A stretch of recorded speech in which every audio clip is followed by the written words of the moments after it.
Yeah. Good evening, everyone. Welcome to the 10th episode of the Magnum Opi podcast. Today we're going to be looking at The Moon is a Harsh Mistress by Robert Heinlein. With me today, I have Freelance Bishop. Hello. This time we're not doing a book about revolutions, I hope.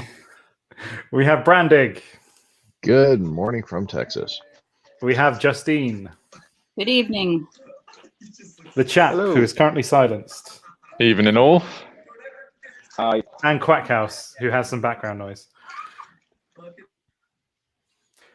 Full of energy. Part of the introduction, he mutes himself. Right. Hello, everyone. Welcome. And yes, I'm full of energy and vigor because we are not looking at communist fan fiction. We are looking at libertarian fan fiction. Got it. Right. What do people think of The Moon is a Harsh Mistress? I am curious to go to Brandig first. It is very much libertarian fan fiction. That doesn't mean I don't like it, but it is. There's a common trope called Deus Ex Machina, and in this case, the Deus is a sentient computer. Yes, I think it's fair to describe it as that. I think that it's far better written, and I don't think anyone's going to disagree than The Iron Heel. And with the balancing act of it being fan fiction or not, I think that the issue that we all found with The Iron Heel is that the philosophy takes precedent over the story, and I think there's one section I think in this where that feels like it's going to happen. But then it quite quickly goes back. It's the conversation with the professor and why it feels like it could go that direction. But then I think that it reins it back in, and it does feel like it's an actual story, not just a soapbox to complain about on. What do other people think? Justine, I think you're going to make a point. Yeah, it's not didactic in the same way. I mean, obviously he has a perspective. The libertarian perspective comes through, but it's not dominant. The characters are much more fresh and believable, certainly, than the Iron Heel. The Iron Heel is actually, I thought it was kind of referenced glancingly on one page. Did anyone else catch that? There was a reference to being crushed under the Iron Heel. Yeah, he referred to the state crushing them as an Iron Heel, which I did think was quite a nice little nod towards London. Yeah, I thought that was funny. I read that Heinlein was actually more of a leftist and earlier, and actually involved in the EPIC program. Yep. The campaign End Poverty in California. Yep. That Upton Sinclair pioneered, and then he took a turn to the right, if libertarianism is indeed right. right wing, that is. Yeah, I think he's probably a good demonstration of how libertarianism is it sounds strange, apolitical in a sense, in terms of it doesn't neatly fit into one side or the other, because he is very much he's pretty hardcore in his he's almost an ANCAP, I think. But you compare him to some other people. He's kind of middle of the road with a lot of his views, but he leans left with some of them. And then you look at someone like a Rothbard or Hopper, where they're libertarians, but they are far more to the right. So I think that it's a little bit aside from fitting in nicely with this kind of left-right divide.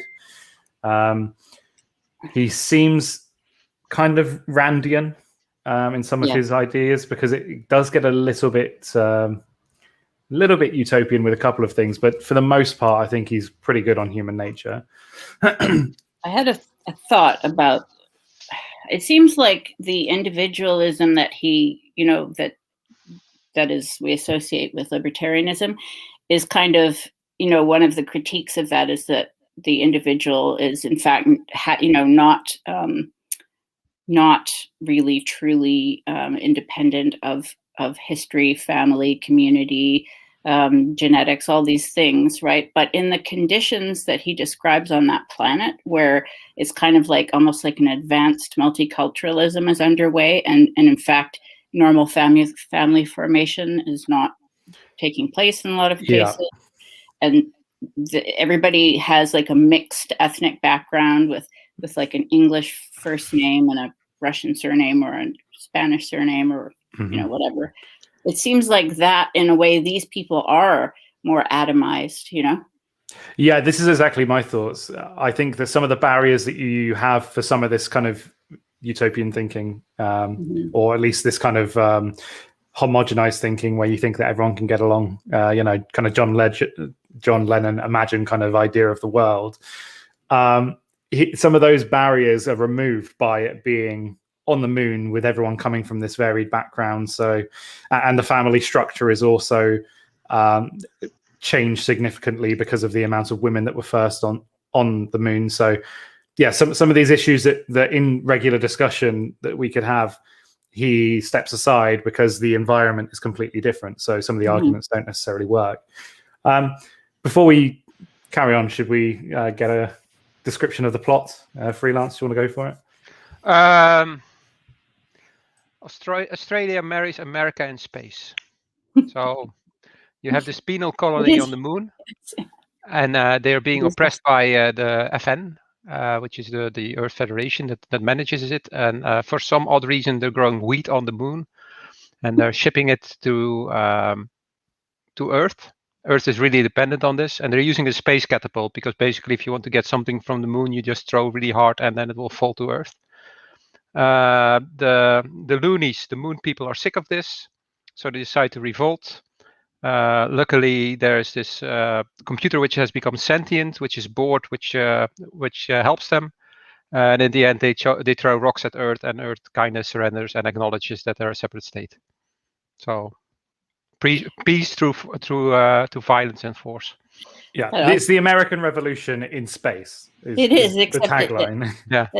Except, as you say, it is kind of the Australian revolution at another level, because you have all these prisoners there. That occurred to me today as well. Yeah, I was thinking like a penal colony state. That's the Australian part. The revolution part that they have is really a lot like the American Revolution, and this is even alluded by having the date on the 4th of July. So the professor postponed it. He just has proceedings going on because, of course, there are always these people who want to discuss everything beforehand, and he just lets them waffle for 2 days because then it's the 4th of July, and then they can use that as a reference and get sympathy in the Americas for their plight, which actually works in the end. So it's very much like the American Revolution. They want to have independence for basically liberty and economical reasons, which is kind of the basis of the American Revolution too. And they signed the Declaration of Independence in, as you say, in the year 76, but obviously in this one we're talking about 2076 as opposed to 1776.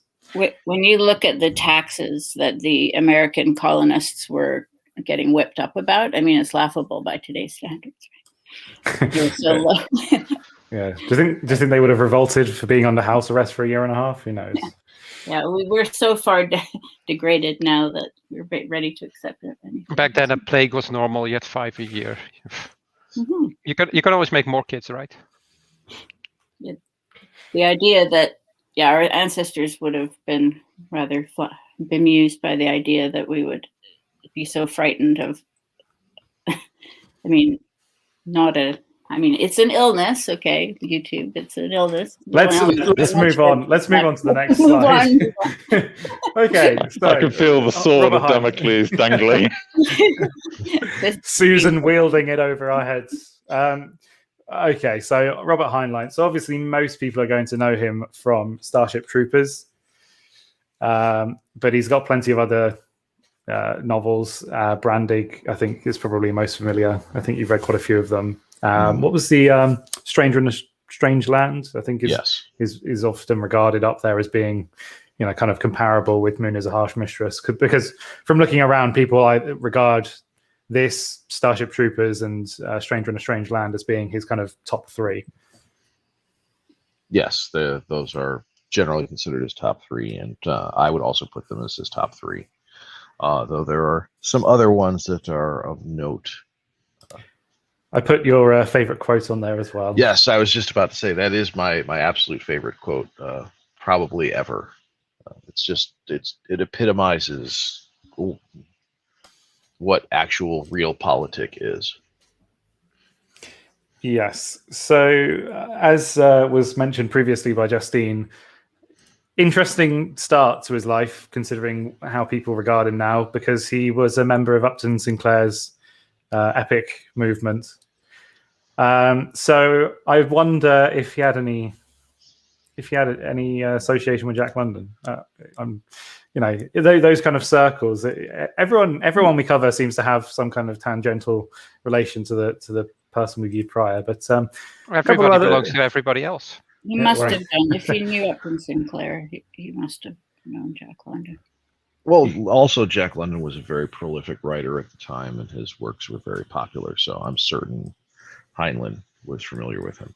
Yeah, he was incredibly. He was like I don't know who's the guy of today, not Le Carre, but somebody, along those lines.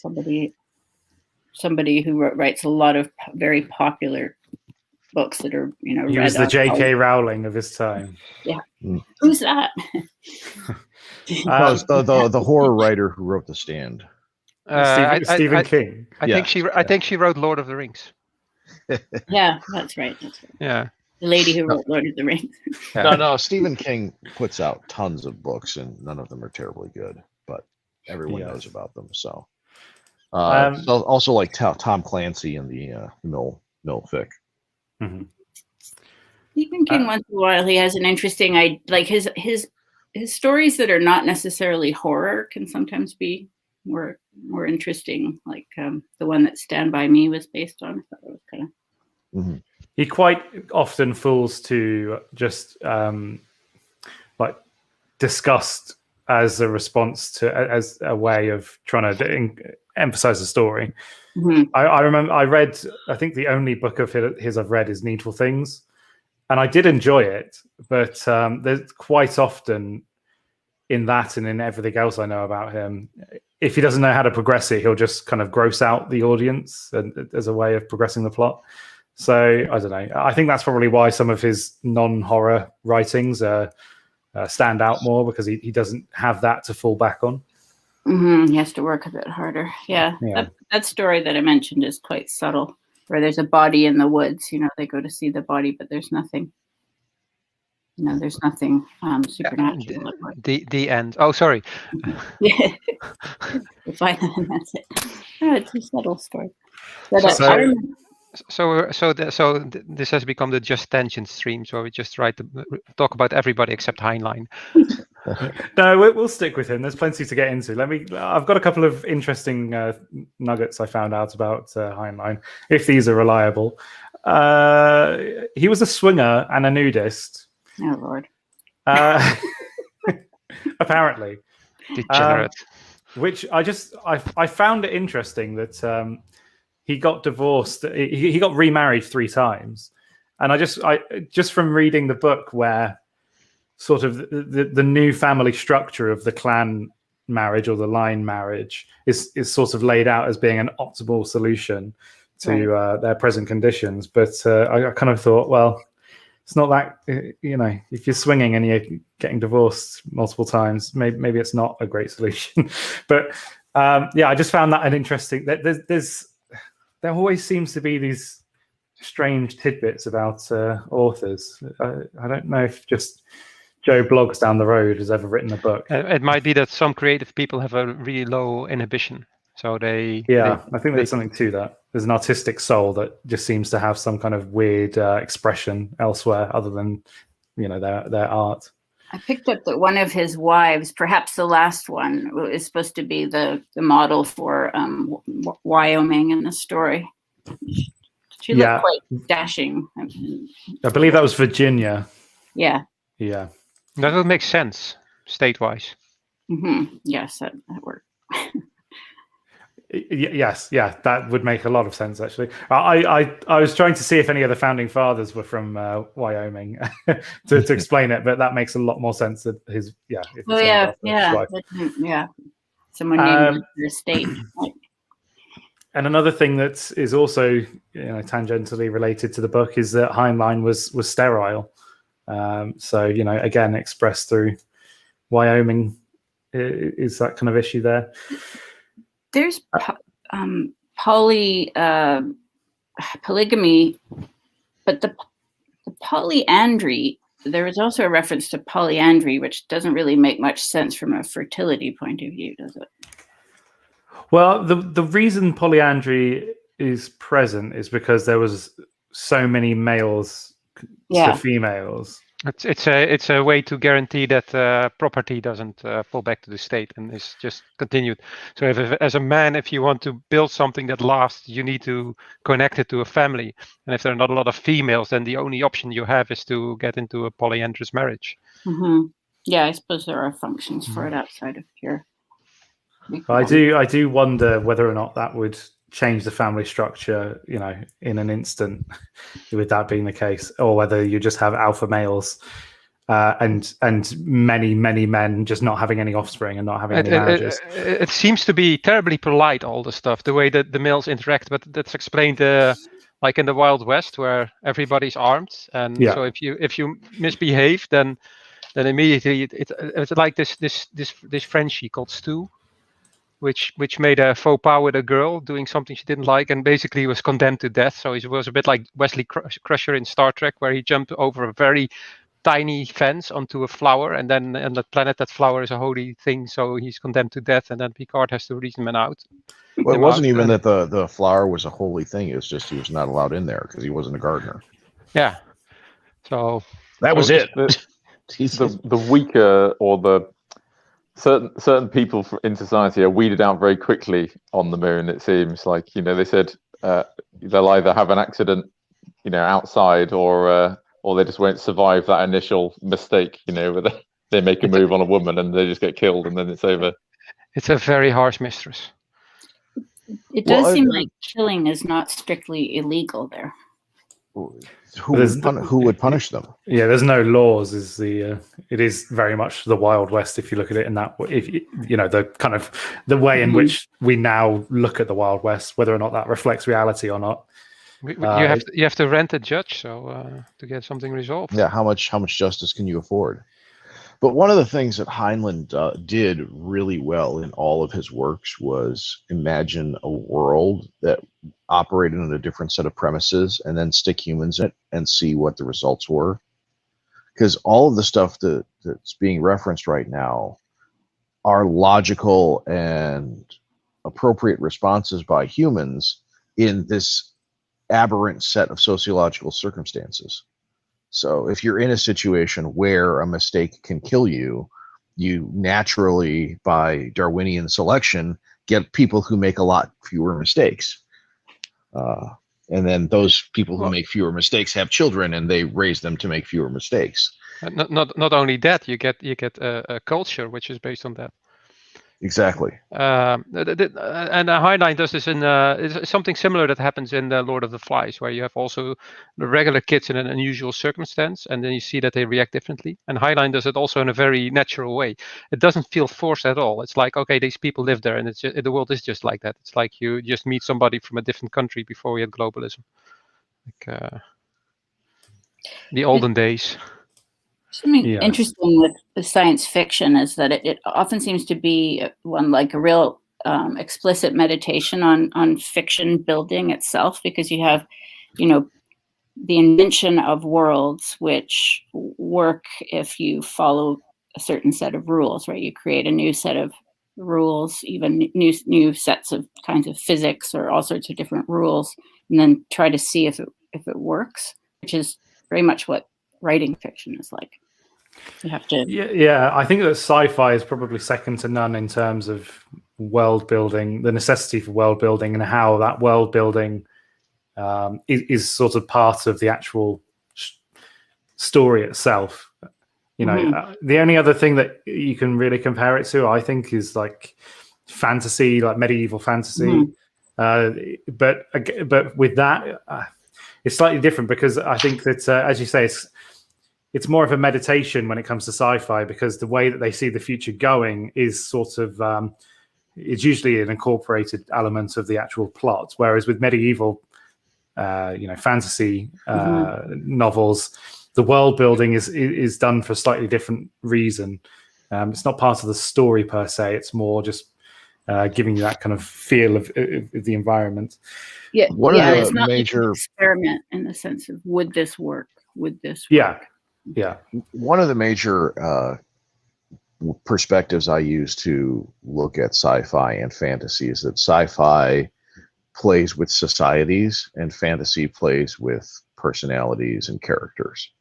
And by that I mean that sci-fi establishes everything from a society down and then shows the results of what those influences on society would have on the people who live in that society.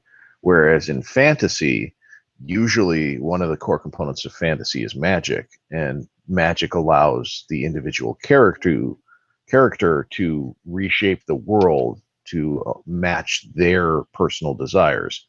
So you see a lot more character-driven action and a lot more character-driven story in the fantasy genre than you do in the sci-fi genre for those reasons. Yeah, fantasy has a lot more there's a lot greater use of kind of traditional archetypes, but it's it's sort of channeled through a more kind of a more realistic person. Yeah, I think that there's more of a reliance of like the great man theory of history sort of portrayed in fantasy, where it is these elite personalities in the novel as opposed to kind of the structure of the society. Yeah. My uncle was a physicist, and he had a huge collection of sci-fi. I remember that Heinlein, he had a whole, a lot of Heinlein that always jumped out at me. And so I was always curious I should finally get around to reading what he liked so much. So just a couple of other bits on Heinlein before we get into the meat of the novel. He was so sick of fans visiting his house when he became famous that he put a chain link fence up and put a massive billboard saying that they'll get arrested, which I just found it entertaining that he would say that they'll get arrested as opposed to shooting them by being on his property.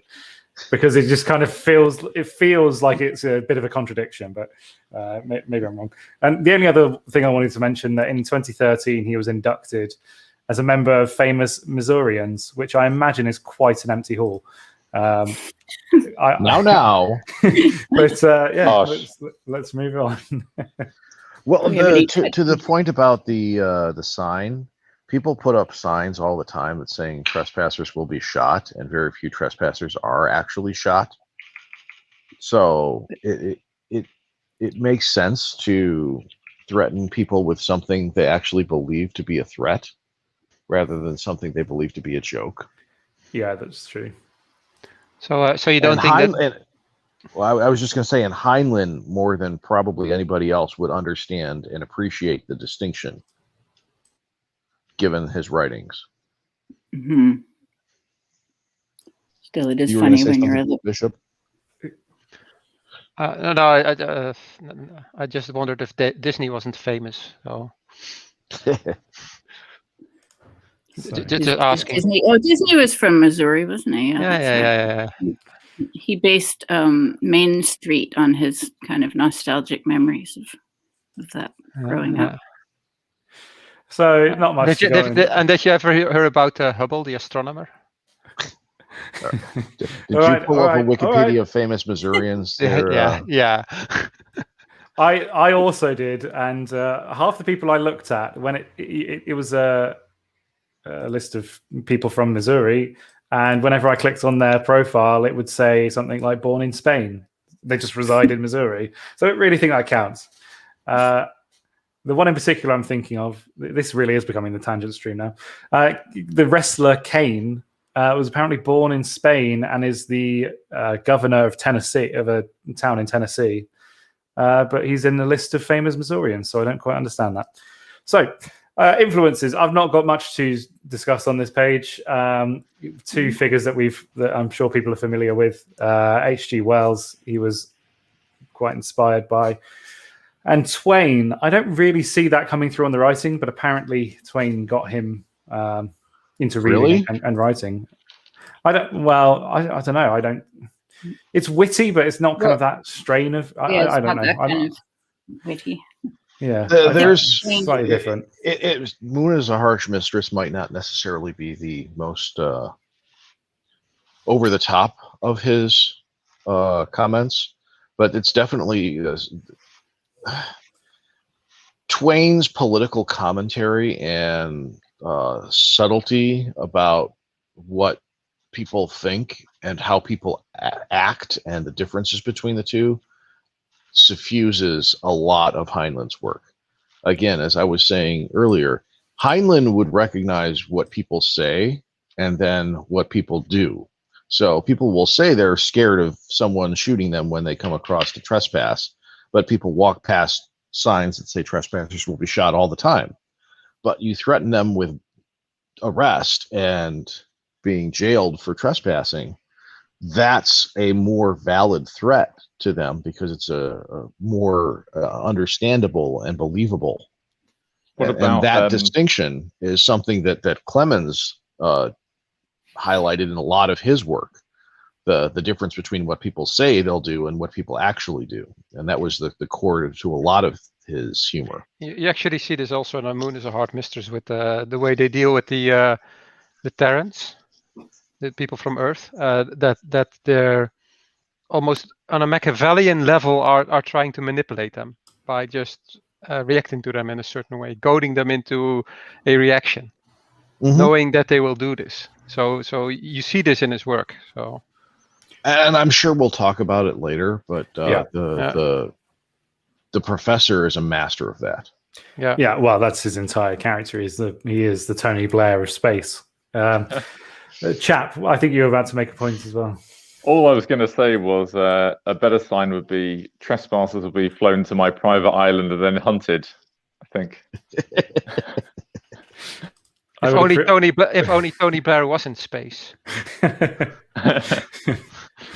the man, which were very, very specific instead. The man on the right is one that people might not be familiar with. I wasn't until looking him up. Is Alfred Korzynski? Let's go with that.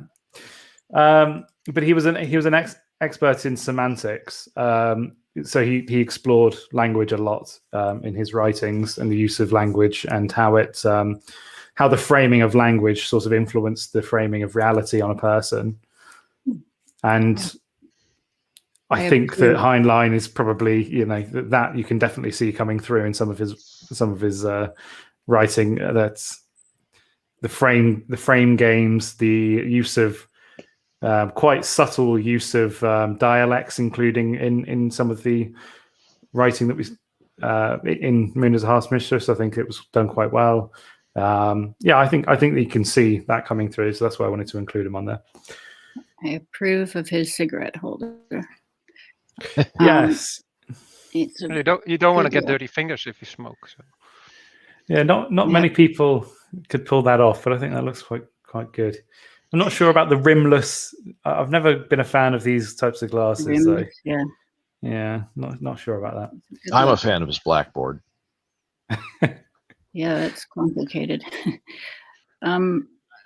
Speaking of the dialects, I think that one of the first things I mentioned before that sort of jumped out at me was like Clockwork Orange came to mind because there's this, the narrator has this kind of slightly Russian cadence, right? He drops his articles. He uses a lot of Russian language, and that's similar to Clockwork Orange. It's filled with Russianisms like that. Yeah, I mean, the Clockwork Orange, which we will be looking at in a month or two,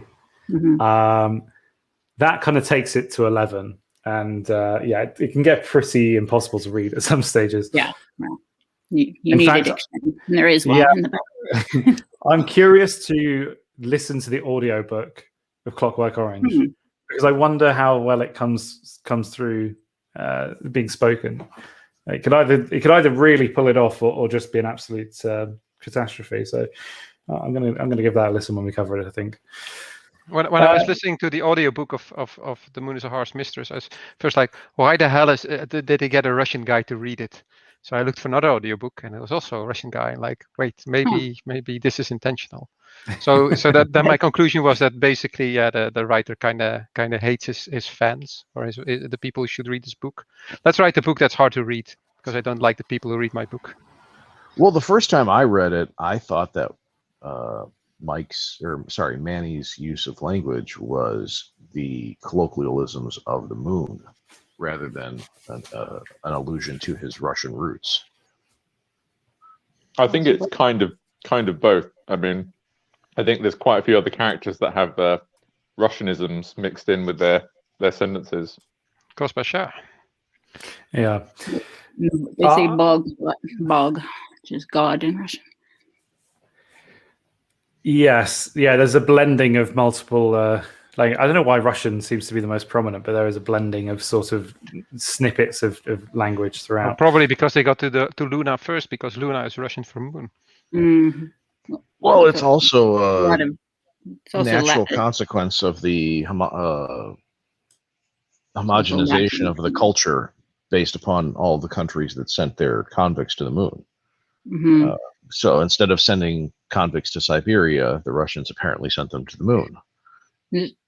This was 1966. It was published, right? So. Yeah. So I was just about to make that point as well. And so, I think it was probably very intentional that in writing, this sort of libertarian novel, putting a Russian at the center of that is a bit. It could be a bit jarring in the mid-60s.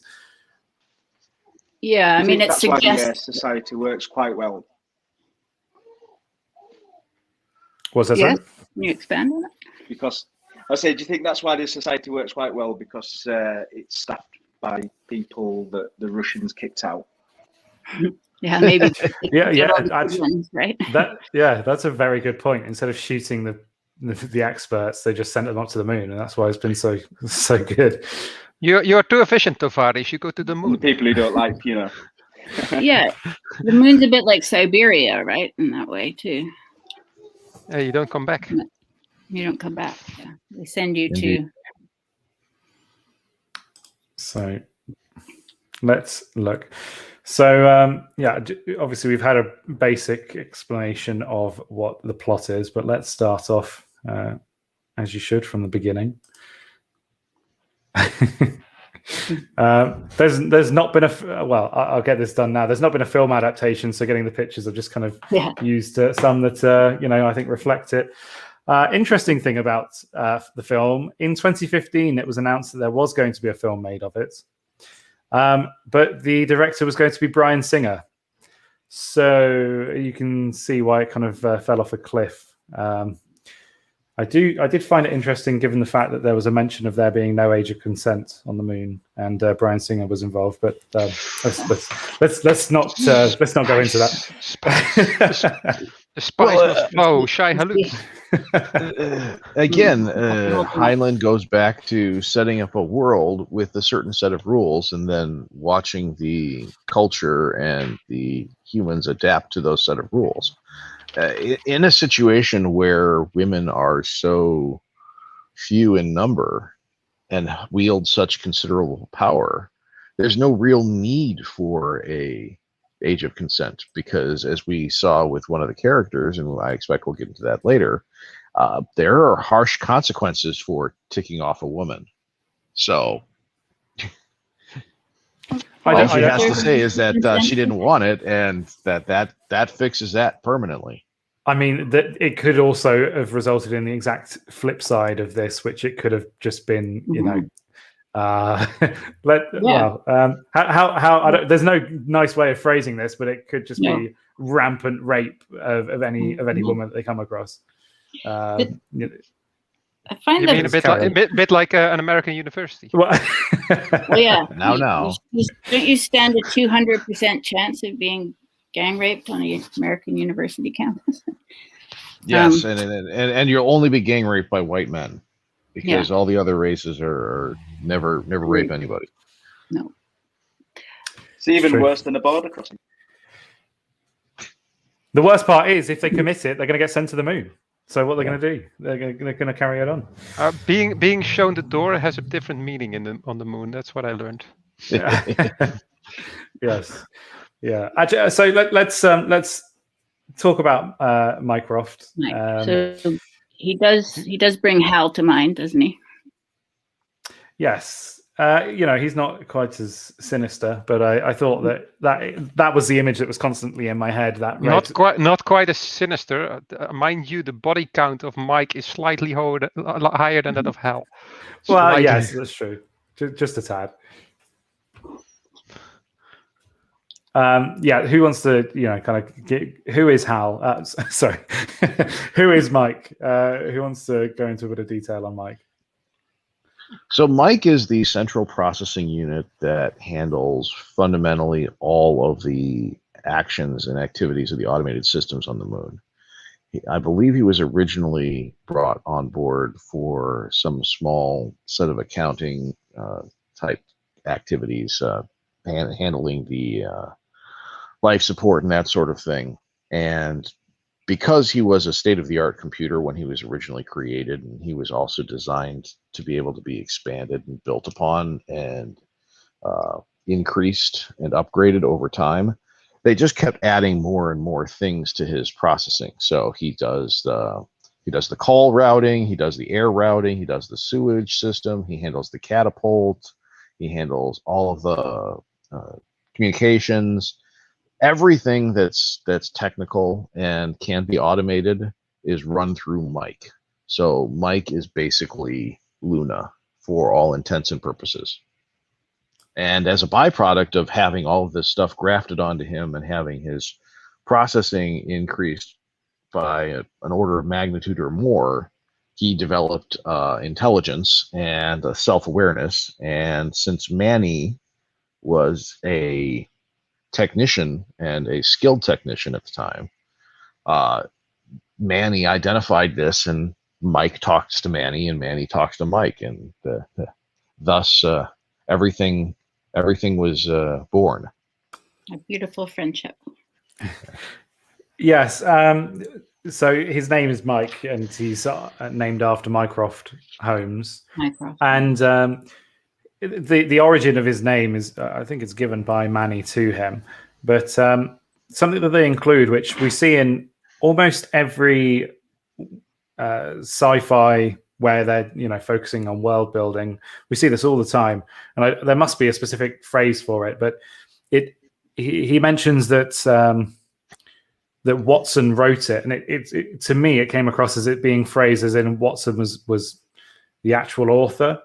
Where they always try and include, usually at the beginning, this sort of jarring effect where there's a fact from the past which is contemporary that is slightly misinterpreted now that they're in the future, as a way of sort of showing how information is corroded over time.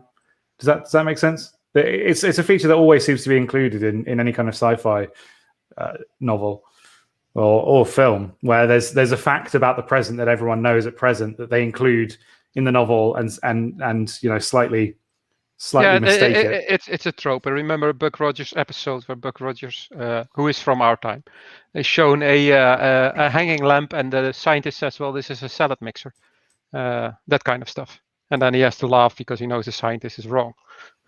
Yes, or one of the weirdest ones that just come to my mind is something like in Fallout New Vegas, when they think that the Church of Elvis was worshipped as a god. So there's a whole cult devoted to him. I don't know why that's the one that came to my mind, but that's not true. Yeah. well, it's questionable. I've wasted my life. He is king. Elvish impressions. I'm not going to go into that. Right. Anything else to cover on him? So I think that it's interesting that on the very first chapter, that when they're talking about Mike, he sort of brushes aside some of the more philosophical things that could be questioned about it, because it's not what the book is about. This sort of contemplations of whether or not Mike has developed a soul because of his ability to potentially think. Well, this it could easily fill a whole book, just like, oh my god, a sentient computer, and then you have 1,000 pages just about the fact that you have a sentient computer. Yeah, which is nowadays amazing, but in the 60s more than amazing. One of the things that characterizes a lot of Heinlein's writings is his practicality and the focus on the real and the material and the actual in his writings. So just as you alluded to, Albion, with respect to Mike's sentience, it's not delved with in any serious philosophical fashion. It's more a focus of the practical applications of that and the practicality of what options that grants the little party of revolutionaries. That's a classic element of Heinlein's writings, in that he is a very outcome focused and practical and almost materialist, in a sense, writer, saying this is the practical reality. When we look back at the quote that you used at the beginning, and it's my favorite quote, it's a practical, real, concrete example of what actually happens. It's this is reality. Accept it or reject it. Actually, accept it and reject it at your peril. He and Rand had a very strong focus on what actually is the practical. And yes, it's a materialist sense, but I recently heard an interview between Stephen Fry and Jordan Peterson, and they were talking about the empirical perspective, where I don't know why it works, but I do know that it works. Therefore, I accept it as true, even though I don't know why it's true. So he's much more of an empiricist than a materialist. Heinlein is. Mm-hmm. Yes. As you say, pragmatism is sort of Manny's entire personality. Everything he says is either, sort of flippant to the cause right up until the end, or it's just sort of, very pragmatic attitude towards life. So I think that we see Heinlein being a sort of combination of Manny and the Professor, where there's this ideology that influences the Professor much more so than it does Manny. And both of them are practical, but Manny is a pragmatist, whereas I think the Professor is, purely Machiavellian in the politics, and Manny doesn't quite understand that. He can't act in such a Machiavellian way. But I think both of them are reflections of Heinlein.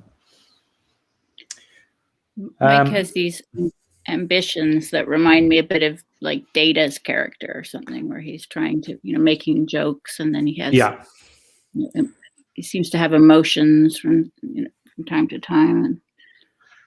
My favorite Data joke was when he was talking to Guinan, and she said, "Well, maybe it's your timing." He says, "My time, can't be my timing. My timing is digital."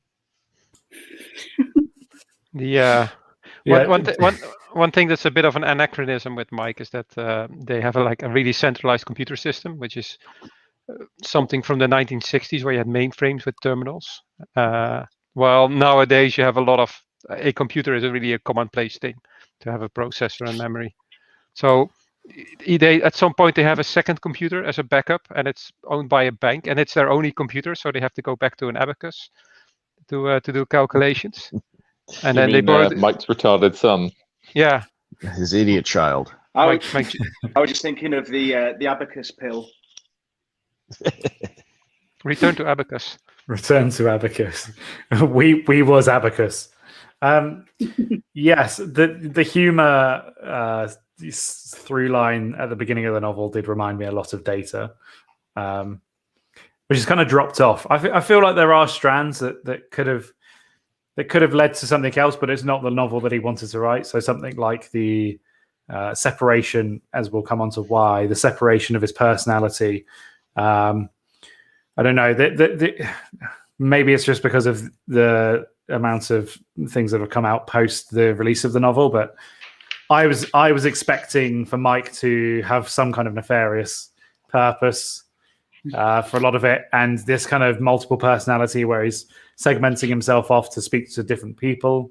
I was expecting that to have some kind of ironic twist at the end, like a Twilight Zone episode or something. Yeah, that's not how Heinlein writes. Heinlein doesn't write that way. Yeah, I think it would be a more conventional, like pulp novel to have that kind of ending, whereas it's something a little bit more interesting the way he ends. And I'm still wondering why he ended it the way he did, which we'll cover, I suppose, later on, because it is kind of just,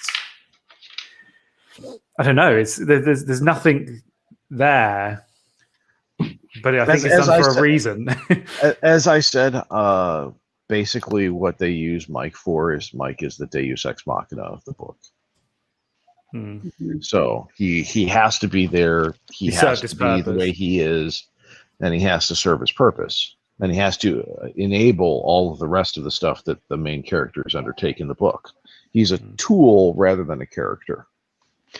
He is kind of a god in a kind of Gaia, the planet kind of way, because he basically is tied to the moon, and the system on the moon are his nerves, and he basically runs things on a big, and the humans just live inside of it. But in the end, when he's served his purpose, he disappears through accidents or on purpose or something like that. So. And he also just appears at some point. So he's Arthur. We have an early reference to Genesis in the book, just to make us. Well, there's a few, isn't there? With there's a lot of like Goliath and stuff as well. Biblical reference. David, yeah. Just it is not good for the man to be alone. I thought that was an interesting one, with sort of Adam and Eve reference, especially when Wyoming is about to hop up. Yes, it's funny actually, because there was when I was looking at critical responses to it, there was someone that was writing that they felt that the complete opposite of how we're discussing it, that instead of being a Deus Ex Machina, which I view him as, they actually thought that Mike should be considered the protagonist of the book, and it's kind of his story. Which, given the ending, I don't quite know how you can have that view. Well, if it would be a classical Deus Ex Machina, it would be that the protagonists are in a situation they can't get out of, and then God suddenly fixes everything, and that's not how this story works. So he has this thing like the super worldly powers. It's more like a superhero story. Kind of does though. So Mike has these powers nobody else has, and he's able to do stuff nobody else can. And in that respect, it's a bit of a superhero story. And at the end, he just disappears because there's no need for him anymore. So it's more like that. He's like Mad Max. My other theory is that Mike is also the professor. The professor's because some kind of robot that Mike's made. They die at the same time, so basically it's a sock puppet for the professor, and he's just playing the long game with Wyoming and. I mean, Mike could have been sentient for ages, couldn't he? Let's face it, and built himself, a person. Or well, I think the other way around makes more sense. The professor was just, Wizard of Ozing the computer the whole time to get them to do it all. I reckon it's the other way around.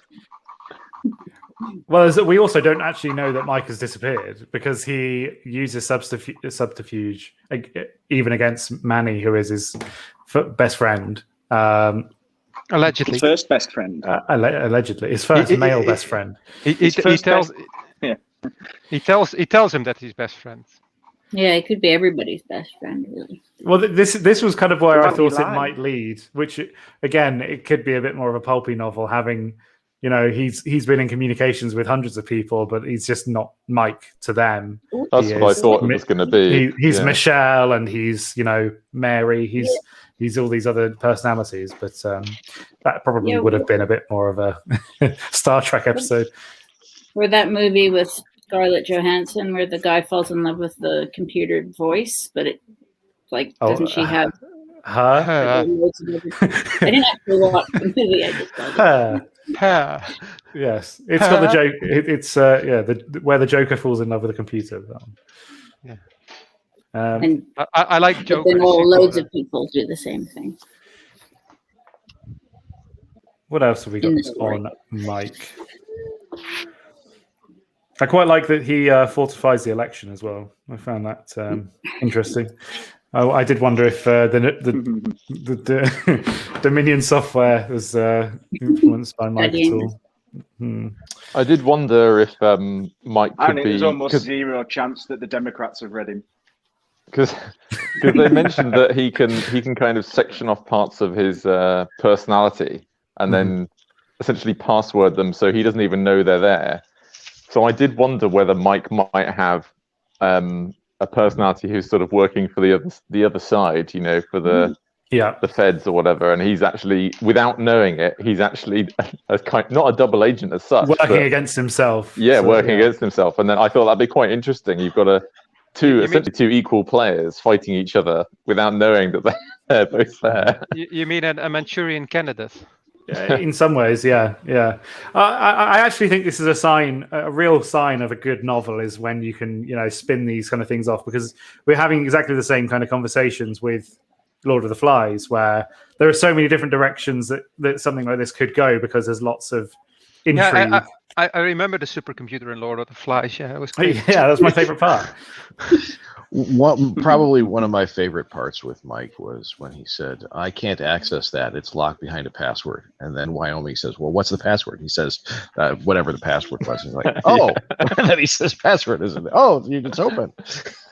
Yeah, that was great. Yeah, that I think you were kind of describing it as that is exactly the kind of patchwork fix that someone would slap over the top of something and think, "Oh, I'll sort that out later on." Sounds like a 6-year-old guarding something. I said, "No, you need to know the password." That was the password. Oh, it's that. Oh. Yeah, he is this kind of combination of a password is dad's a poopy head. He's this sort of petulant child combined with this, encyclopedia. Have we got anything else to say on Mike, or should we go on to Manny? I'm sure we'll keep on bringing him back up. Yeah. So this one, I did actually find a picture that someone had done of Manny. Manny is somebody who's always armed. Yes. He has a right. He wants a right to bear arms. Can we call him a cyborg?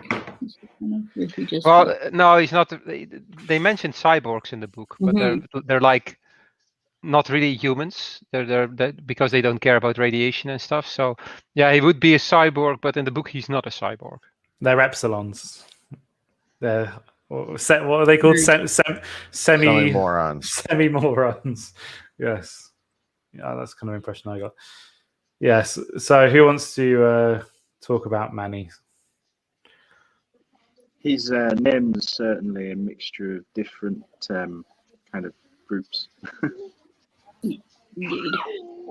Typifies that kind of multicultural trend that we see kind of coming to be and more distinctly than it was at this time, right? And I think there are a lot of people have names like this now. There's a bit of Spanish in there, bit of Spanish in there, bit of Irish, English, bit of probably American, I guess. Now, could it be argued that it's actually a form of subtle racism, that the penal colony seems to have been populated purely by Hispanics, Irish? There's a black guy. There's a reason they got sent up to the moon to begin with. No comment. No comment. Well, if you actually read in some Starship Troopers, there's a lot of foreign names. Yeah, if you read some of Heinlein's other works, especially Farnham's Freehold, there's a lot of playing that he does with that, and basically he points to all of the stupidity on which it's based and the arbitrariness of a lot of it. So it would make a lot of sense for Heinlein to basically say, yeah, again, as is always the case, humans are being stupid and are making stupid decisions, and they're sending people up to the moon for no better reason than they happen to be part of an outgroup right now. But as to the Manuel Garcia Kelly Davis, he is the main character throughout the book. I believe the entire book is told primarily through his perspective. I can't recall there being another perspective used. Yeah, it's interesting actually. It's something I didn't mention when we were talking about Heinlein, but he very rarely rewrote his books. It was usually just him sitting there writing the manuscript out fully, and the first draft is kind of exactly what he went for. But Moon is a Harsh Mistress is kind of one of the two exceptions. So he did rewrite it, and I thought it was slightly odd that there were only 2 or 3 occasions where it came up that the book is being written from the perspective of Manny in the future. Obviously, the very end is kind of described as that, but there's a couple of occasions where he mentions that he kind of describes it as being written as recalling what happened previously. So I found that strange that it wasn't a sort of more omniscient, omniscient narrator. Yeah, depersonalized kind of view from it. There's a few bits where he says, "I can't tell you what happens," doesn't he? Mm-hmm.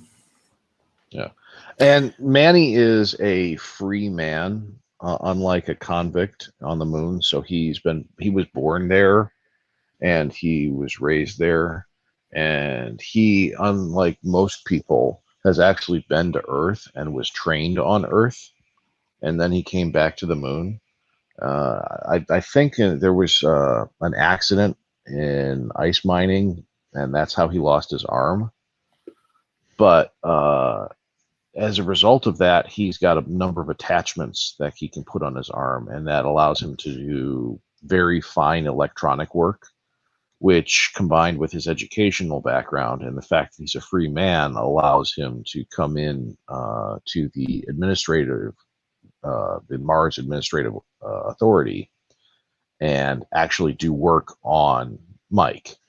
So that's what led to Manny getting introduced to Mike and vice versa. And that, more than anything else, is what was the core of the story. Manny also, like pretty much every loony, wants to be free, in fact, as well as in name, because for all intents and purposes, they are free for the most part.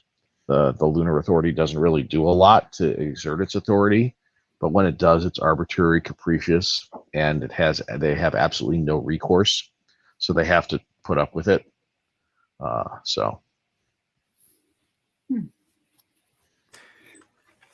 Yeah, just plot-wise, does someone want to talk about the kind of progression of Manny and what happens, just to keep people following along? And then from there, while giving a description, we can pull some bits out of him as well. Anyone want to step up, or do you want me to describe him? Why don't you the go for events? it, Yeah. So after the initial conversation that he has with Mike,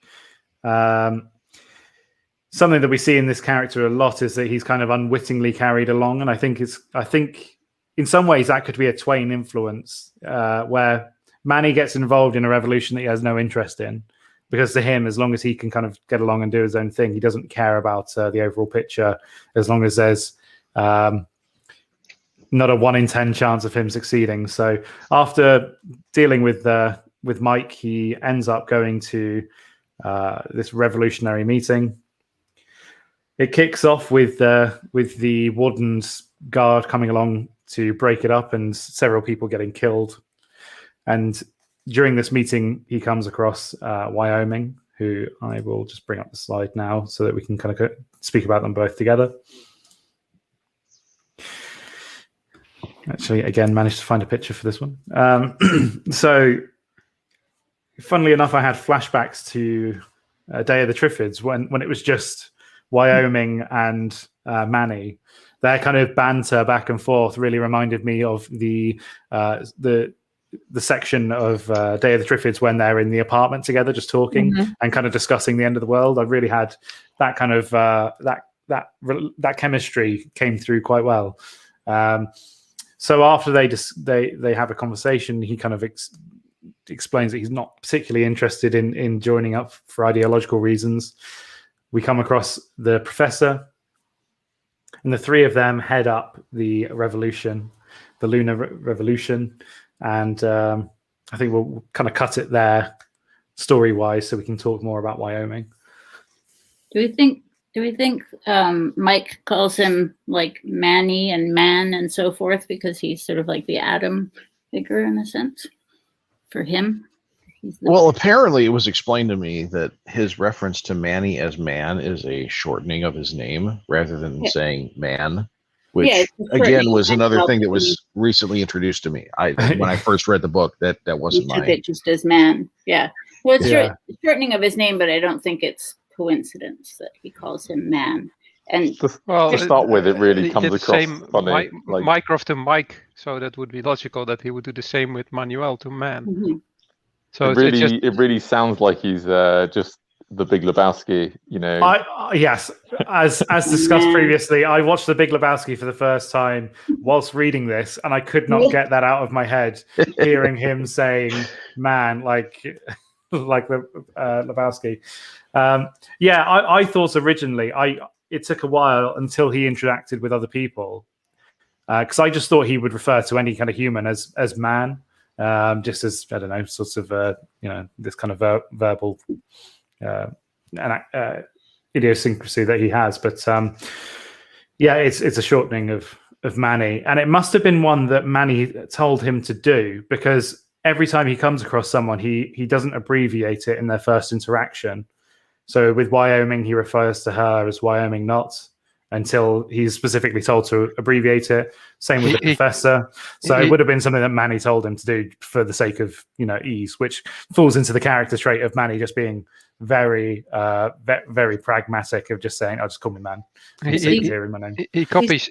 Mike copies the kind of the personality he's talking with, so that's why he becomes a woman when he's talking to Wyoming, and becomes very diplomatic when he starts talking to the professor. I mean, as a writer, when you're choosing names, I mean, it's fairly deliberate, right? It can be. It depends on the writer and the purpose. Yeah, I mean, I can't dismiss the idea that it's meant at least to allude to him as sort of the sort of archetypal human for him is this guy, but then also it works on another level. It is the 60s after all, and people say man. And Mike could also be an allusion to the Archangel Michael. Yes. Yeah. Raining down God's fire upon the guilty. Yeah, literally upon the earth. God did like to chuck rocks. That's what he did. He did. Rock chucking was his favorite thing. Well, he did like to it. Not saying no, his favorite. It's up there. There's some smiting. There's some throwing of rocks. There is smiting. You got to pass the time. I could see that being the case. I wouldn't be surprised by it. He is kind of a semi-omnipotent character, Mike. So I don't know. It's possible. I was just going to say Wyoming is probably the most idealistic character in the book. Yes. So she starts out as an idealistic revolutionary, and her first thought when she gets when Manuel tells her about Mike is, "Great, let's blow him up." Yeah, that's interesting. Actually, we'll destroy him, and then Manny is disturbed by this. I did find it a little bit of a strange section for Manny to immediately tell Wyoming about this all-powerful, or this incredibly powerful robot companion that he has, just to impress her. Really, he was in a hurry to advance the plot. Yeah. He did kind of simp for her for no reason. Actually, there was a reason. Mike had, literally that same day, asked him to find somebody else to talk to because he was getting bored, or rather, he thought he would be more entertained and interested in talking to other people, assuming other people were interesting and worth talking to. That happened, but the first person you come across that tells you that they want to just, start a revolution is probably not the optimal person. Oh, I concur. I'm just saying that there was at least some lamp posting of that. For some reason, when I think about Wyoming, I always see her wearing a beret, even with like this last thing she would take off. Or not, even not. Yeah, it's just one of these typical revolutionary women who are from the French Resistance, the communists, who really are like idealistic and have no grain of realism in them. She's motivated by revenge in a way, right? Because she had gave birth to a deformed child, which she blames on the authorities. Mm-hmm. I think that's so. There's a sort of passion, I guess, like an emotional reason. Yes. And she also didn't have any men in her life, so she married the resistance.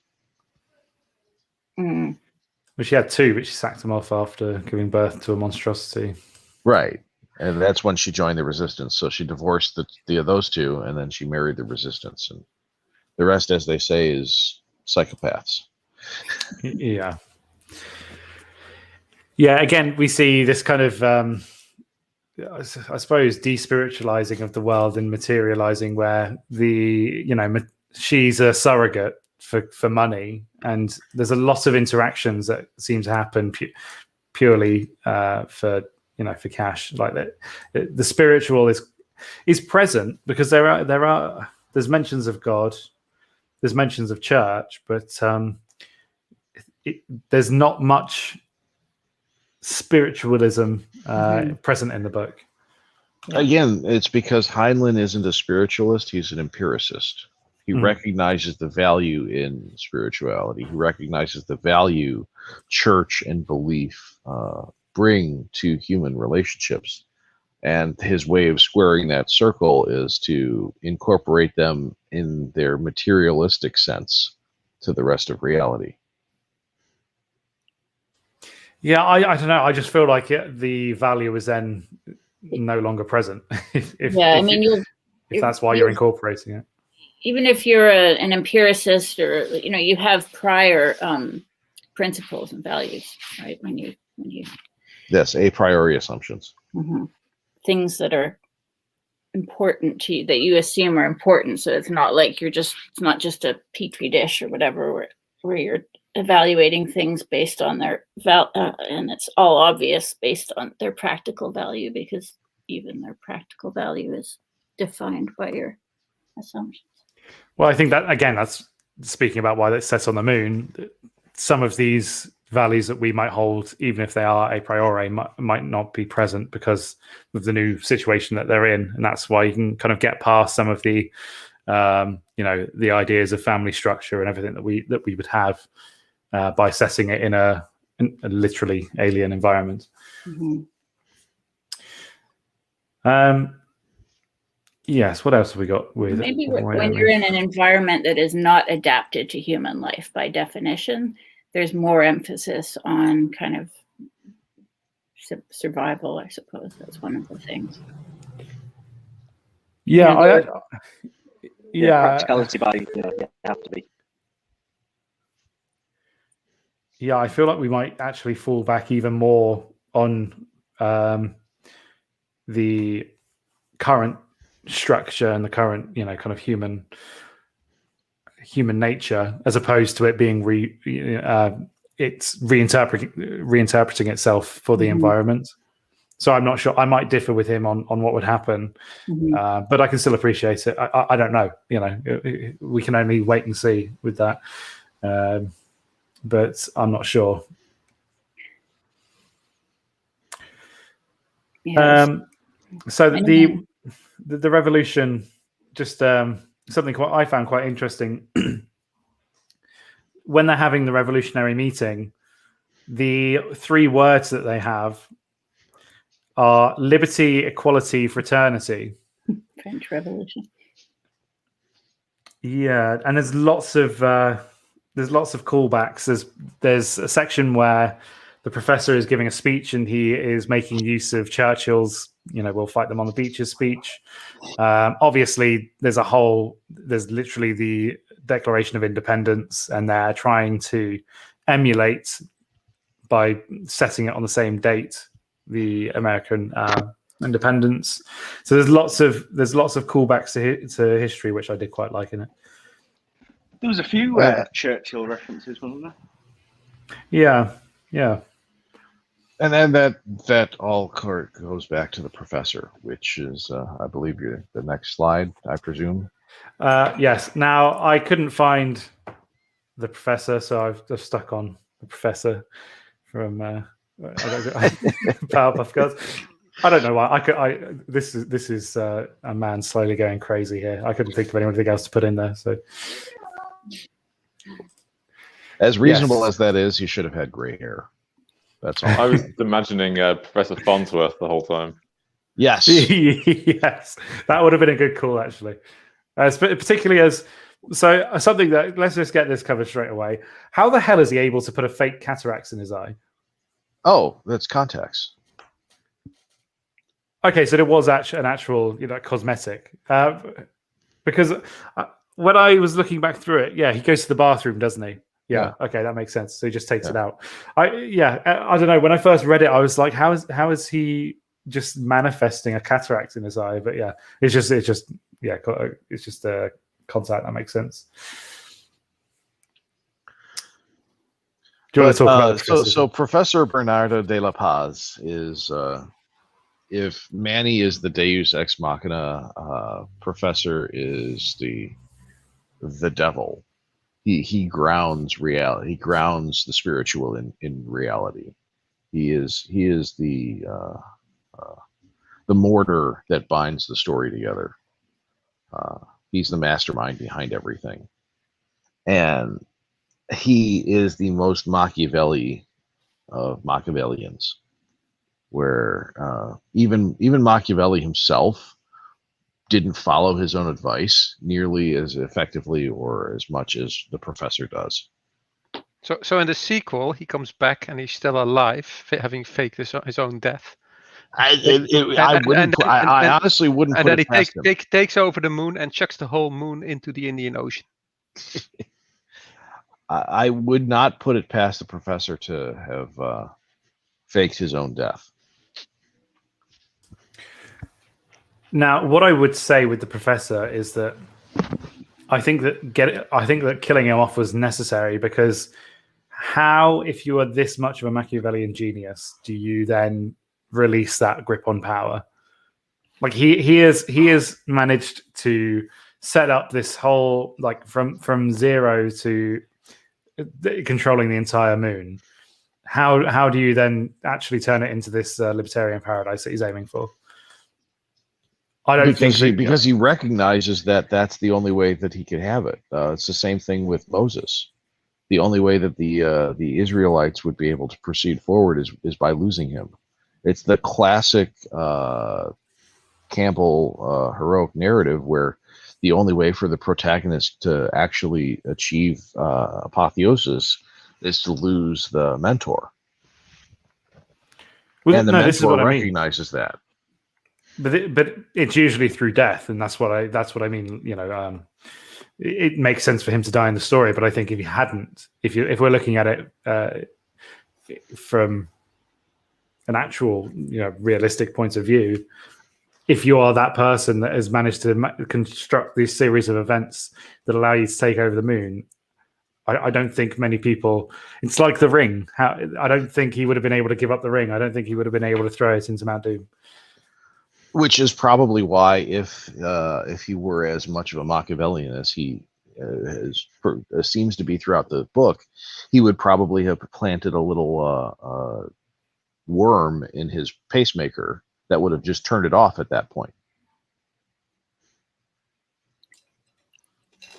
Yeah. So that the decision was already made back when he was actually focused on the goal, and unfortunately he realized that he wasn't going to be able to partake in it. One of the interesting things about it is he mentions himself to being a rational anarchist, and I find that a very interesting and inviting description of fundamentally everybody. Because if you actually look at how humans respond and react to control, the only control to which they react is their own. So they have to stop themselves from doing everything. The only other way is someone else will physically stop them. But that doesn't really happen very often. In most cases, people don't do things because they choose not to do them. And the reason they choose not to do them could be any number of reasons, but they are the ones that ultimately decide what to do or not do, as the case may be. Don't you have to rule over yourself, though? Well, if you're not going to be governed by your passions, yes. What's irrational anarchy? Just like the idea of the anarchist who likes to blow things up just for the hell of it? Tyler Durden. Yeah. Yes, Tyler Durden. I actually got a flashback. You're going to hate me for saying this, Brandig. I had a flashback to Fight Club when there was a mention of when the organization starts to sort of take on a mind of its own and not just be controlled by the three that we've previously discussed, that are kind of the head of the food chain. When they start seeing things that are put into motion that they weren't even aware of, I kind of had flashbacks to Project Mayhem. You know, when the narrator is seeing things that even Tyler Durden wasn't aware of happening because he's kind of set the wheels into motion. Well, that's any decentralized action, you know, and for that matter, that's any stuff that they put into. Sorry, carry on. I couldn't help thinking about the Mormons sometimes, like the early history of the Mormons. You know, it's quite fascinating, right? Like the Mormons are this super ultimate American religion that broke off from the United States, went west, fought a war with the United States, practiced polygamy, right? And so they were this, and they also have, don't they? Isn't their religion? Does it kind of have some almost sci-fi elements to it? Yes. Yeah. I find it's the Mormons that cause all the trouble in Starship Troopers as well. Well, how many Mormons are in Missouri? That's what we need to know. You'll get your own planet when you die. You'll be like a god on that planet. Yes, right? God. You populate your planet by being polygamous? They didn't tell in South Park, so I don't know. I think that's part of the idea of plural marriage, right? Is that you have to kind of create this large extended family where for the afterlife. I think that's part I'm sure I don't know. But I think most Western ones are just cooked guys. Yeah. Yeah. But it just, that kept coming to mind for me. The early history of the Mormon Church. It is a very weird and wonderful story. So we've described him as being a Machiavellian. So what does he actually do that demonstrates his power levels? When they're negotiating with the Terrans, so the Federation on Earth, that they're actually he's really antagonizing them and treating them in a certain way, goading them into a reaction. So they would attack first. He's also not telling Manny something because he knows Manny would screw it up because he's incapable of doing these kind of diplomatic things. So he's making Manny uncomfortable on purpose. So he will react in a certain way. So that some news article about he's actually arrested for being for polygamy, and they can't convict him for that because actually polygamy is quite common in the world. But it does make a lot of headlines, which was the goal. That kind of stuff, and it seems like he's doing that together with Mike. So he's using Mike to calculate all these plans and playing chess.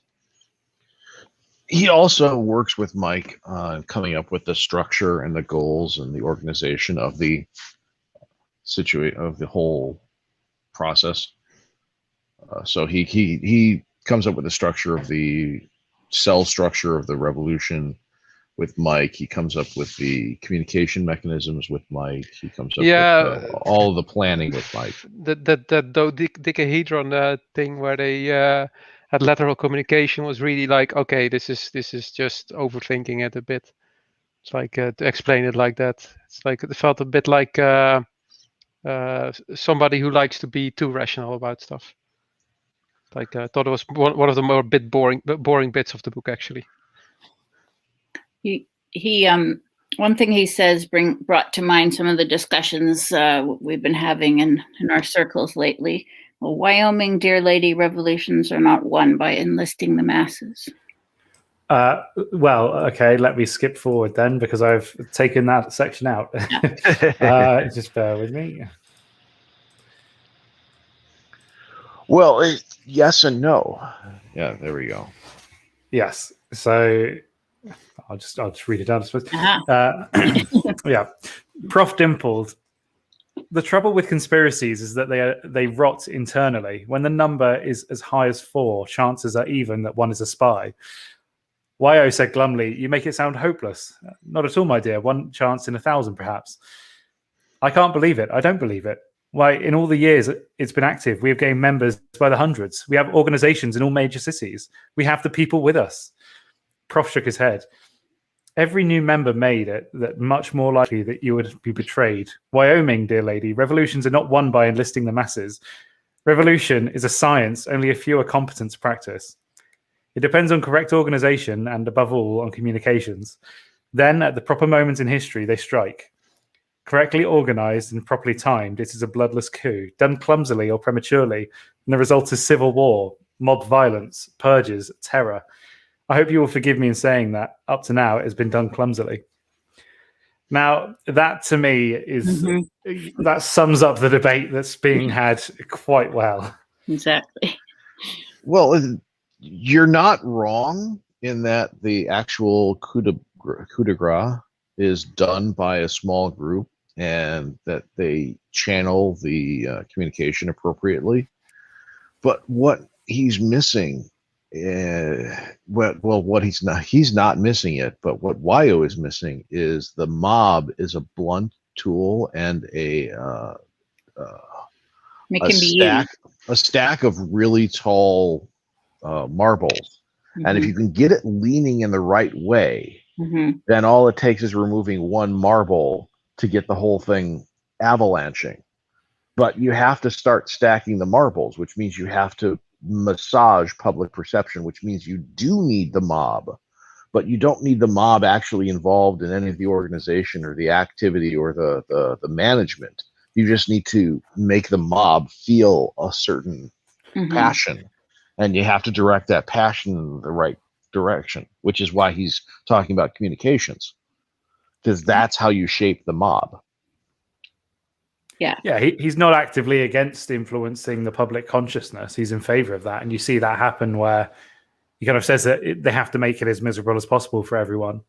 And that's the whole reason that he gets Manny arrested, is to say, you know, look at the people on Terra.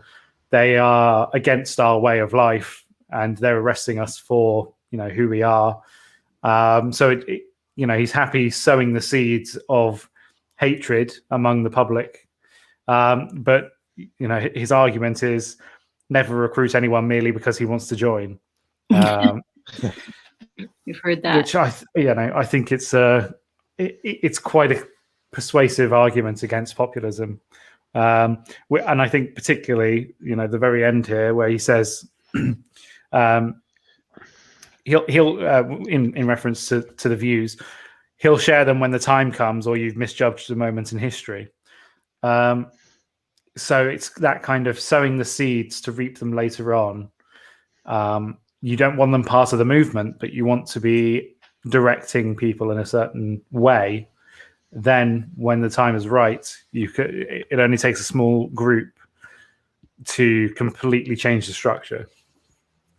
Yeah, it's all about building the pressure in the populace, and then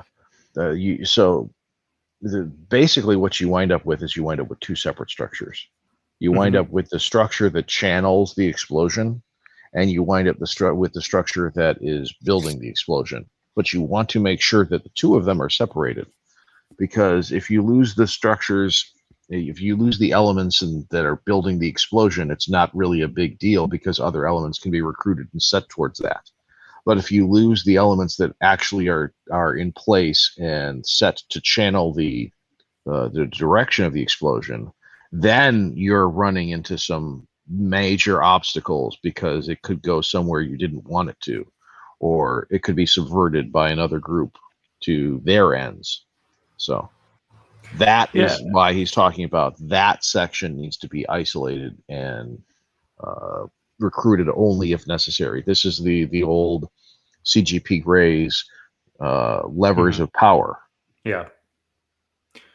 I wonder if the more a state is involved in the life of the average man, the more pressure you've got to build up on them. Because if you're going to organize a coup in some African nation that is, barely centralized and barely established now anyway, I don't think it's going to take much to get people convinced that you're now the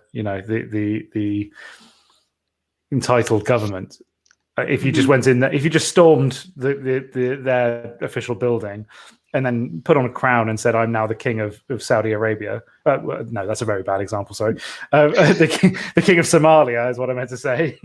Then I don't think it's going to take much convincing. You just got to take out a few other warlords, and you're probably doing fine. But in a first world state where someone is completely dependent on the state paying them, from cradle to grave kind of view of the world, I think that because they have expectations of what they think that they deserve from the state, if you're not then going to fulfill that when the time comes that you take it over, they're more likely to then fight back once you hold the reins.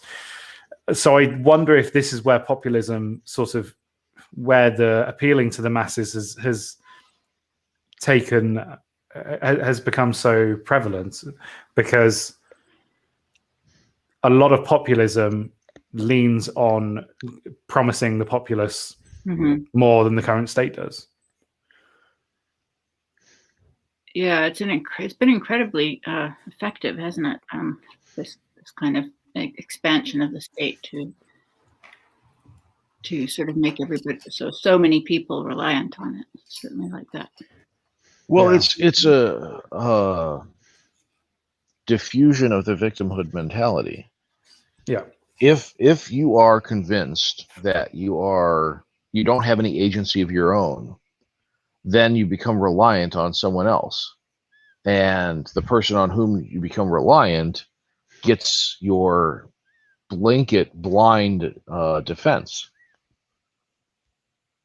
So if for whatever reason a bunch of blind people couldn't see but there was one person leading them around, those blind people would defend that one person to the death, because if they didn't, that person who could see would cause them to die. So they recognize the importance and defend the source of what they have. So convincing people that they're victims and then looking to a savior, i.e. the state, is just logical. Well, so the question is, can this sort of aristocratic view of taking on an institution work if people want to keep their golden chains on? No, it can't. And that's precisely why the professor puts barbs in those chains. Yeah. Because the important thing for people to react to something like that is they have to see that those chains are actually causing them strife and grief and making their life more difficult than it would be if they didn't have them.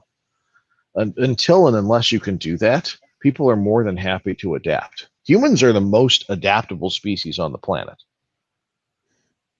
I mean, what do we think happened in Eastern Europe? Was it just that because the state wasn't providing, like they weren't able to provide the kind of prosperous but never mind free, but prosperous world that they increasingly knew was. Yes, that's available. exactly it. Mm-hmm. So the more that they knew, especially when you take East and West Germany and the way that fell, it seemed maybe there was more. I don't know. Maybe there was more planning than it seemed. It seemed like it just happened. Like at the What time. do you mean? The fact that it all fell apart and suddenly the wall came down and all that. Like. Yeah, I think that the kind of idea that we have is that it becomes so decayed that it was pushed against and nothing resisted. So people just kind of acted as if it didn't exist. And then it just sort of disintegrated. But I do wonder, as you say, I wonder how much coordination there was behind the scenes for that. I don't know what history books you guys read. There's obviously David Hasselhoff was saying, "Are you looking for freedom?" And that caused the whole collapse. Well, he basically walked around the Iron Curtain 7 times, and then it fell down. That's a long trip. We're talking about David Hasselhoff, right? I've seen Kit recently. I saw a Pointac Firebird, and they say never meet your heroes. That he used to be a lot better, but oh man, he sounded like a 40-year-old American car. Like oh man, like his turbine was gone. It sounded like really a rough engine. It's like oh my god, he really let himself go. No whooshing sounds, no silence. It's like. So on that note about the diversions and the collapse, people are forgetting that there were actual real people in charge of these groups and stuff, and rather than being ideologues or blind believers in the communist supremacy, a lot of them were there for very practical reasons. Mm-hmm. And they recognize that, well, I can be part of the problem or I can be part of the solution. And I expect that being positioned where they were, they more than anyone else were aware of the problems with the system. And they couldn't do anything about it without causing problems with the what do you call it? The political officers who, again, were probably, although many of them were ideologues, again, were there for practical reasons. The true ideologues usually ended up in the gulags. Yeah. Because they would feel righteous enough to challenge the leader if he was not righteous enough. Yeah. So they're harder to bribe.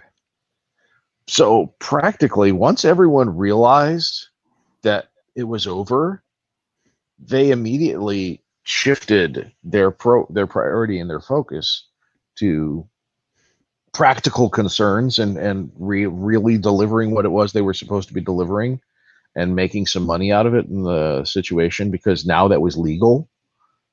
And so you got to the point where the heap of rocks and the avalanche was poised, and you just needed the right excuse for everyone to say, comrade, I am no longer a communist. Really? I am no longer even a communist. Oh, you are not communist anymore? I am not communist. I am Spartacus. Yeah, and everyone was saying, oh, I can say that now? Okay, I haven't been a communist for years. You see that in at the end of The Life of Others? Yeah. Where that Gestapo guy who's just opening envelopes with a steamer, they just all get up and leave because it's over, and then he becomes a mailman. And YouTube, this is not an allegory for the current situation where we're blindly following all the guidelines that the CDC has set up, even though I'm on a completely different continent. Yeah. Everyone's willing to play along as long as they feel they have to play along.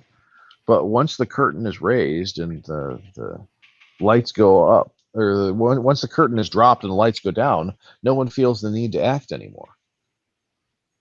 And people are not stupid, especially people who manage to get and hold power in those organizations. Mm-hmm. So can the same?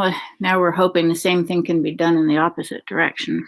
You know what I mean? I mean, the same.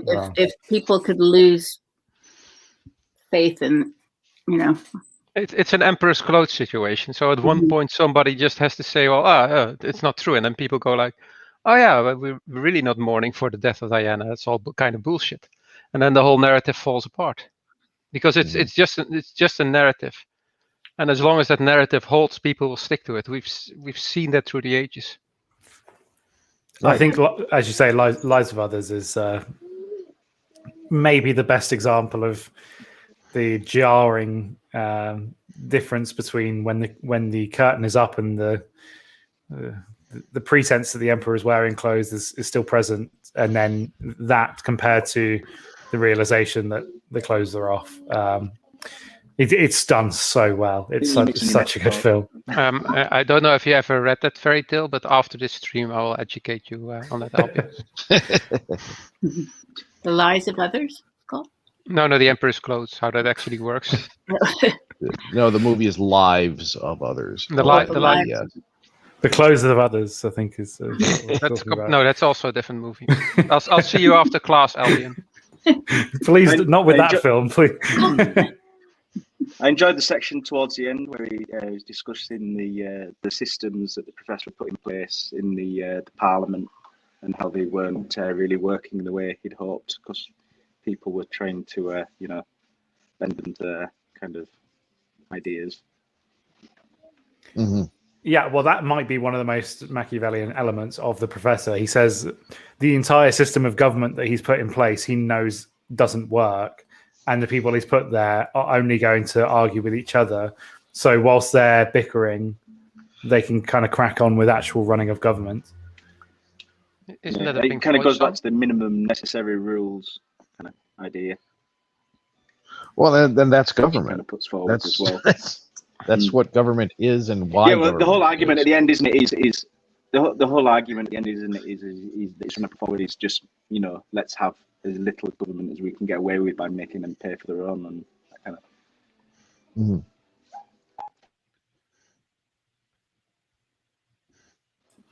But I'm still kind of starting to lean towards Stuart's idea. Which was that? The monarchist. Yeah. Oh. Yeah, I'm starting to agree with the monarchist. Yes, embrace the monarchy. Embrace the monarchy / aristocracy. Say, Brand, you watched that discussion, didn't you, Brandig, that you were talking about before with Peterson and Fry, and they were talking about the happiest places on earth are all constitutional monarchies. Anarcho-feudalism. Is that worth watching? It is worth watching. Just the atheist part kind of. Yeah, you've got the thinking, the left. Again, there's atheism, and then there's lowercase a atheism, and then there's uppercase a atheism. Mm-hmm. There's atheism, and then there's amazing atheism, and there's atheism plus. Yes, exactly. I mean, the people, I don't, if it involves people telling me why I shouldn't believe in God and stuff like that, then I'm not interested in hearing. That's the evangelical atheism, which is capital A atheism, which is no one can coexist with it, even atheists. But your lowercase atheism is just the same as your lowercase libertarianism. I mean, why was that included in the title, though? Why? Because he needs clicks. From the atheist? From everyone who hates the atheists, which is the vast majority of people. There's so much left-handedness hate in the world, or atheist hate in the world. Now. Some of us are left-handed, not atheists. Just don't mention the K word. Left-handed vegan atheists. A left-handed vegan keto atheist. That's the worst. If you're a vegan keto, you have a diet strictly consisting of nuts and avocado. Well, Yeah, gross. Then they're mental. Then they are really what they eat. Yeah. I mean, people with food fads like that, basically, the end result is that they sit alone. You know. How do you feel about that, Quackhouse? Sorry, am I stepping on someone's toes? Cool. Avocado are cocaine, aren't they? I do like an avocado. It's just not to the exclusion of everything. Ladies and gentlemen, now we have arrived at the keto hour of this discussion. I thought avocados Next slide. champagne. Regular discussion will resume within an hour. Yeah, it's just avocado socialist now, isn't it? Instead of champagne socialist.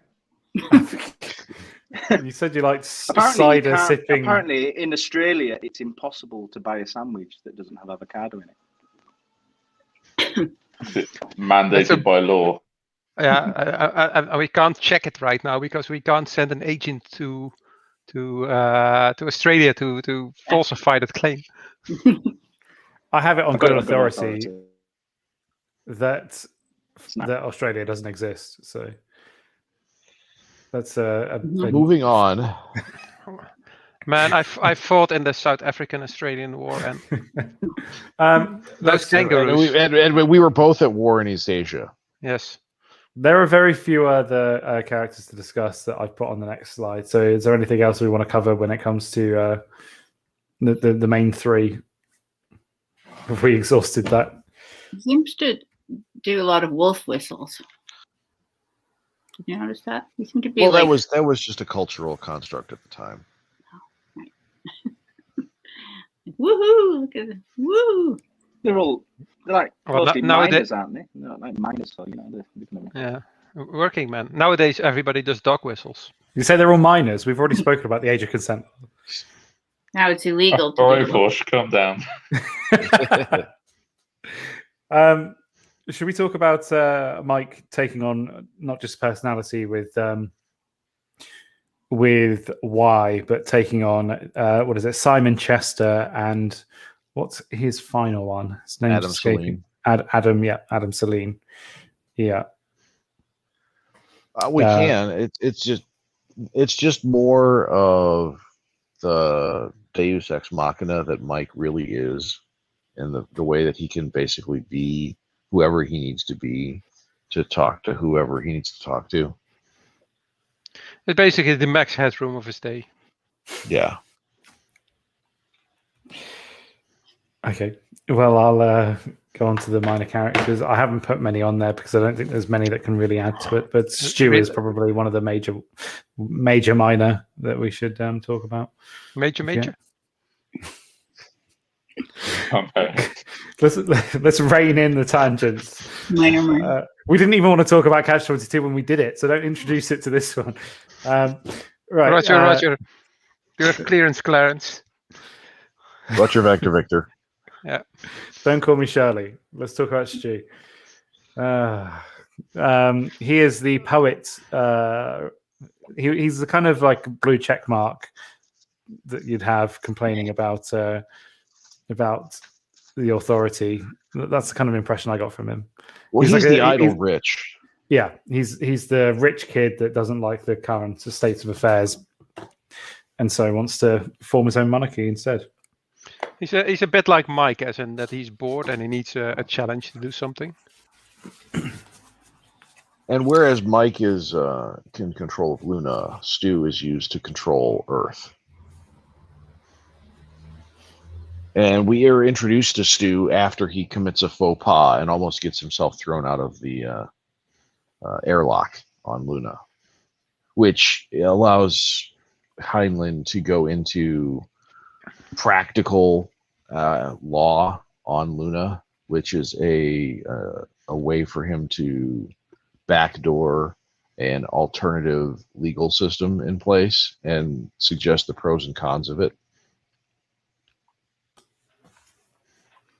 Yeah, so it's sort of a way of trying to introduce the concept of private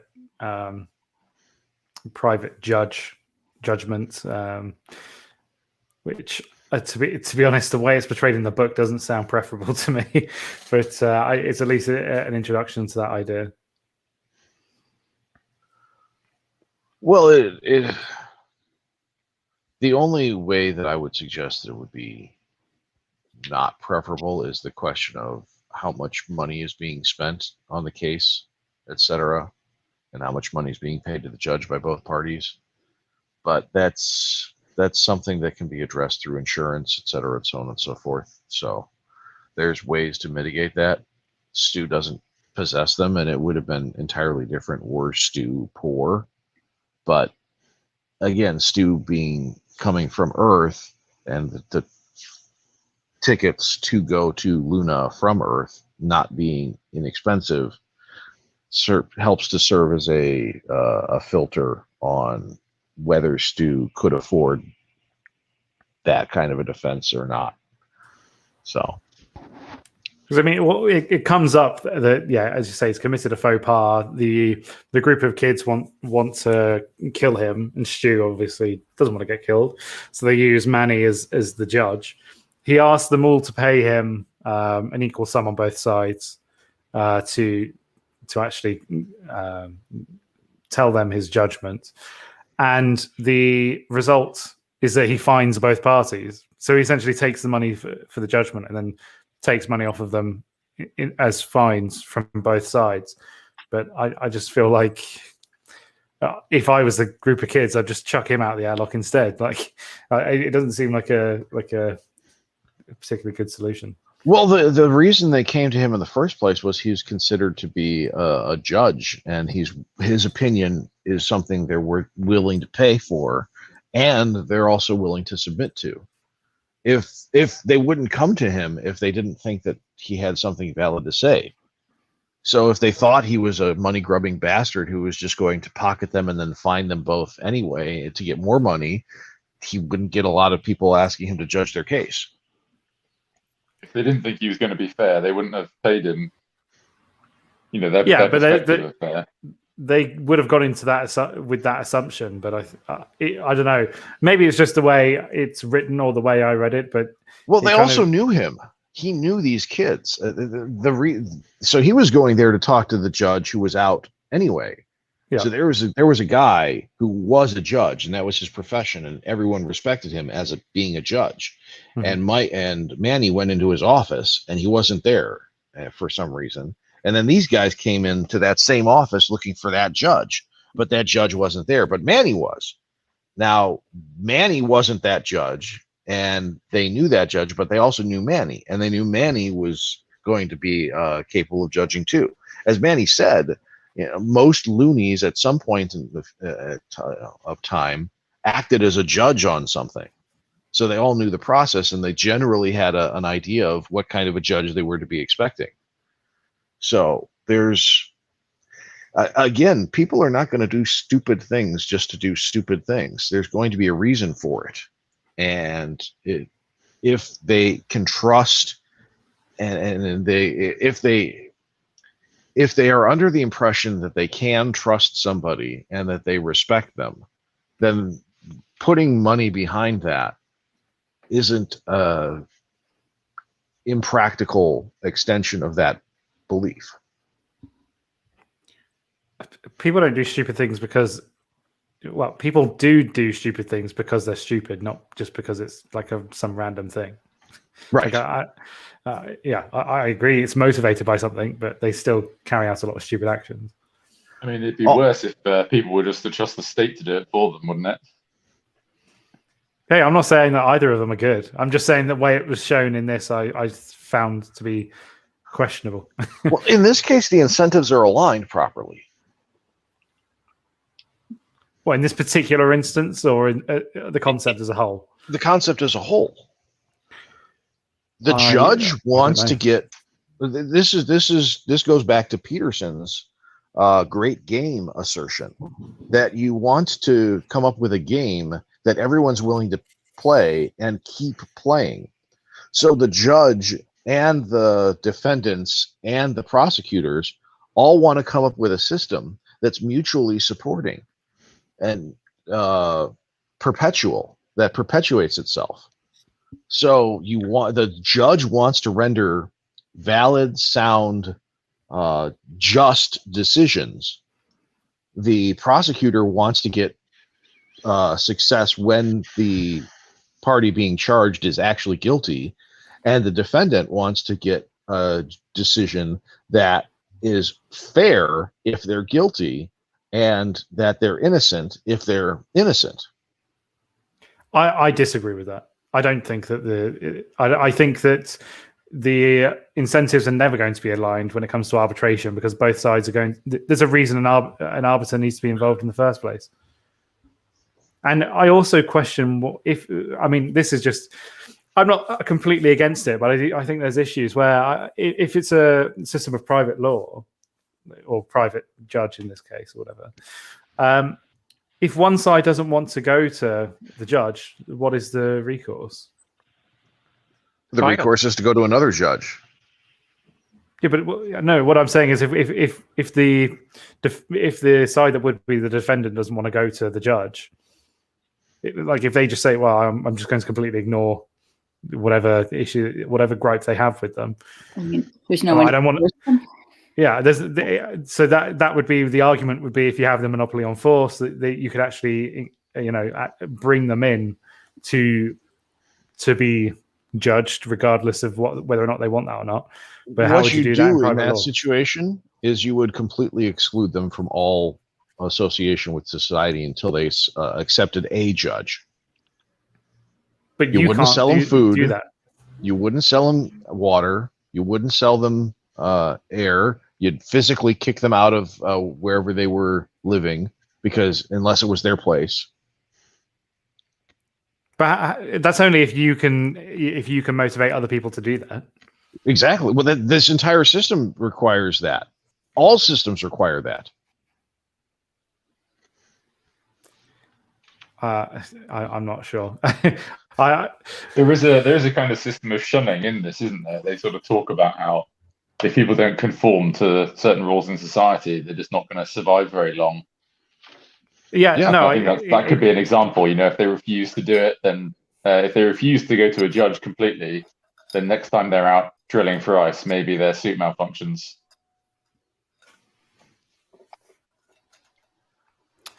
Well, that might be the solution. I don't know. I there's still problems I see with that. All systems have problems. I just don't know if that's an optimal answer, because there is no optimal answer, but the entire point and purpose and goal of this is to align the incentives so that they reinforce what would be an optimal solution. They push towards an optimal solution. The practical effect that occurs in this one instance might not be necessarily the optimal solution, but the incentives align such that they are pushing and moving towards optimal.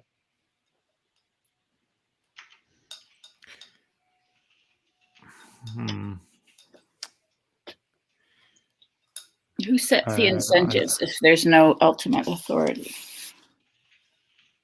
The individuals participating in the system.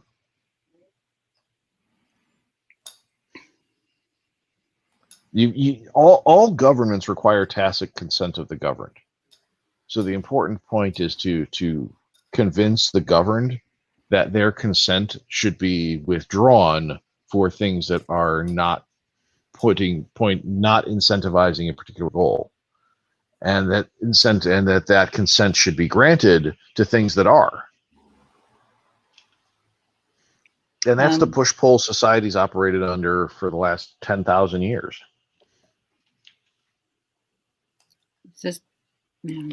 The consent idea, you mean like as in Locke, or the idea of consent, or are you just claiming this for all societies, no matter what, even if they don't accept that sort of view of rational assent to a government, as opposed to, say, Filmer, who asserts that we're just born into an authoritarian structure, like a family. And well, it's Locke recognized more than advocated, so I'd say it's more Lockean. Mm-hmm.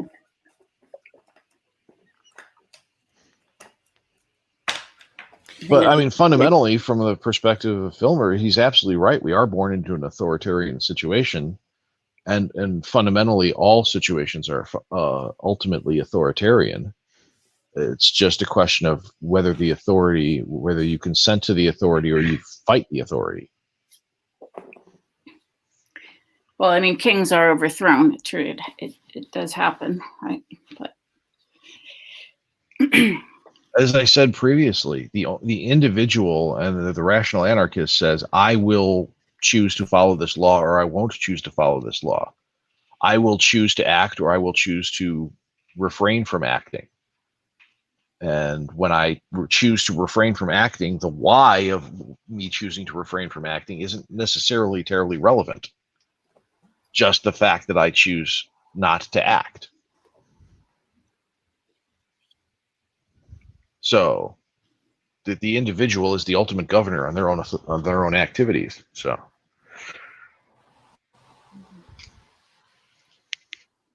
I think that some of this assumes too much of the general public.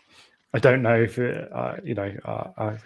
this is why the professor is a good character, because he does treat them as just these mindless masses in quite a lot of the situations. Well, he doesn't treat them as mindless. He actually actively attempts to align incentives so that they come to what he considers to be the correct solution. He manipulates their perception such that they focus on the things on which he wants them to focus, so they come to the conclusion he wants. Yes, but he definitely says there. He definitely doesn't treat them as mindless. Yeah, but what I'm saying is he doesn't treat everyone as if they would ever come to the same conclusion as him, because I think a lot of people are kind of NPCs. And he recognizes that. Yeah, most people want to avoid authority as much as possible, because then they can't be blamed when things go wrong. Mm-hmm.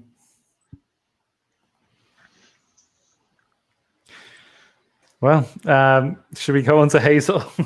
If there's anything to say about her. She is is she the girl in question? No, she is at the revolutionary meeting and later gets adopted by the family. There wasn't any particular note that I had about her, but she does come up in multiple occasions, so I thought it was worth mentioning her.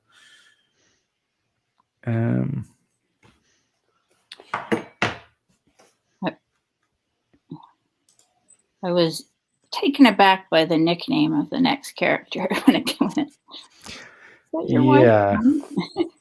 Yeah, there's something to be discussed about that. I immediately thought, are we in is this like an incestuous planet we're on? Yeah, well, he does say that given the structure of the marriages, he does have children, what would be considered his children, that are, old enough to be his parents. Something else we haven't actually mentioned is the life longevity of people on the moon. They don't actually know how long people can live for, because they've only been on there for, I think, just over 100 years. But so far, apparently, no one has died from growing old. So that might again kind of fall into this kind of being a kind of a Garden of Eden, when or it's a Bob Rossian planet where everybody has happy accidents. that wins the prize of the strangest tangent to go on of the night. Well done. So that sort of breaks down the opposition between the computer and the man, the mortal man, a little bit, doesn't it? Not that that people can't die, but if they're not dying, like a computer is, I guess, potentially immortal in a sense, and perhaps not truly immortal, but. And that's another idea with which Heinlein played in Methuselah's Children, where he wrote an entire book about a advanced society that was spacefaring that had a whole bunch of problems. And there was this. Go ahead. Methuselah syndrome. It just brings Blade Runner. Yes. Yeah. And there's this group of people who are called Methuselah's Children, who live to be 200, 300, some of them are like ridiculously old. And they think that they have they have some sort of gift or insight into technology or anything. And it turns out that no, they don't. The only thing they have is the fact that they've been breeding for longevity for like 300 years. So they have children who wind up themselves being long-lived. And then when you just keep breeding like that, that's your natural result. How do you do that? You incentivize people to get married and have children with people who are also capable of living a long time. Yeah, but you have children before you know if somebody lives a long time. If then somebody dies, if your parents die early, do you then kill the children? Or, I mean, how do you practically implement this? Basically, it was the initial guy who set this up established a foundation that had like $1 billion back in the 1800s or something. Oh, okay. And he checked the death records and found out whose parents died of long life, like when they were in 90. And then he checked like the last 3 generations, and if they all did that, then he asked them to be part of this experiment. Okay. So, and then they did basically the same thing going forward, to bring in new blood. But I mean, it's a short book. It's only like 200-ish pages. A lot of the stuff that Heinlein wrote was short because it was published in serials and magazines over, a chapter at a time. Yeah, it's worth noting this was serialized, which I was quite surprised to read. But yeah, like I say, most sci-fi was.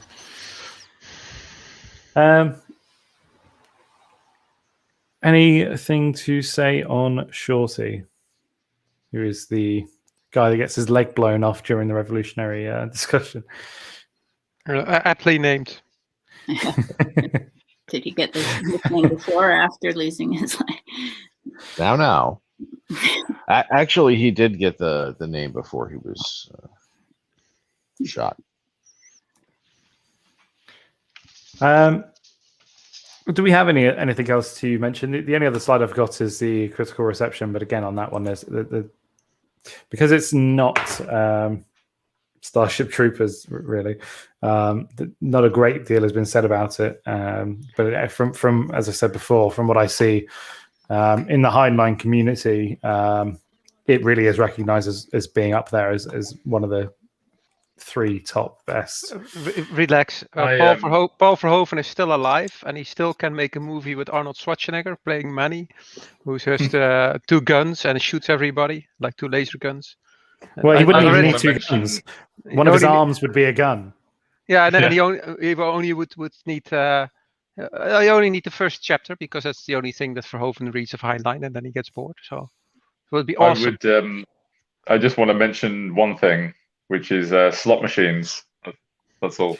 Yeah. Yes, that was a very good term and one I might introduce into my own vocab. The thing that I didn't understand and which was a bit illogical to me is that so they're on the moon and they have this awesome recycling technology and they can grow wheat in tunnels. So why don't they do that on Earth, where they have plenty of water? They just need to dig the tunnels. It would be a lot easier. It's easier to dig in 1/6 gravity than it is in 1 full gravity. Yeah, but you have enough poor people, so. Maybe wheat grows better on the moon in the low gravity. You prefer slot machine or wonderfully pneumatic? They're both fantastic terms. Pneumatic slot machine. Yes. I looked up the title because I thought maybe it's a line from a poem or a song or something like that. But I found that he, as far as I can tell, it's not, although there were songs written called that after the book came out. Yeah, I tried to clip one of them to play, but it just wasn't working. It's a very cheesy song. But it was quite insane. Mistress, she is our mistress. That sounds more like a barn dance than anything else. Actually, just on the title, I think it was originally named after the section where the professor was talking about the cannon, the government employee that was paid to polish a cannon, and decided to go freelance and buy a cannon and polish it himself so that he could own his own business. That kind of that anecdote. It was originally named after that scenario. I think it was called the brass cannon or something. But when it came to putting it into a book, not the serialization, I think he was told to change it. So you mean science fiction-y or something? Oh, hang on, there were three at once.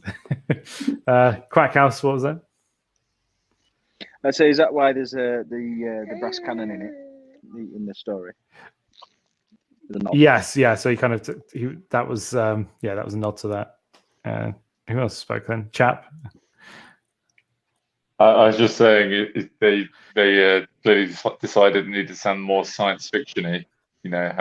Have the words "the moon" in it, and probably if you put "moon" in it in the 60s, you're gonna get a higher readership than talking about a brass cannon.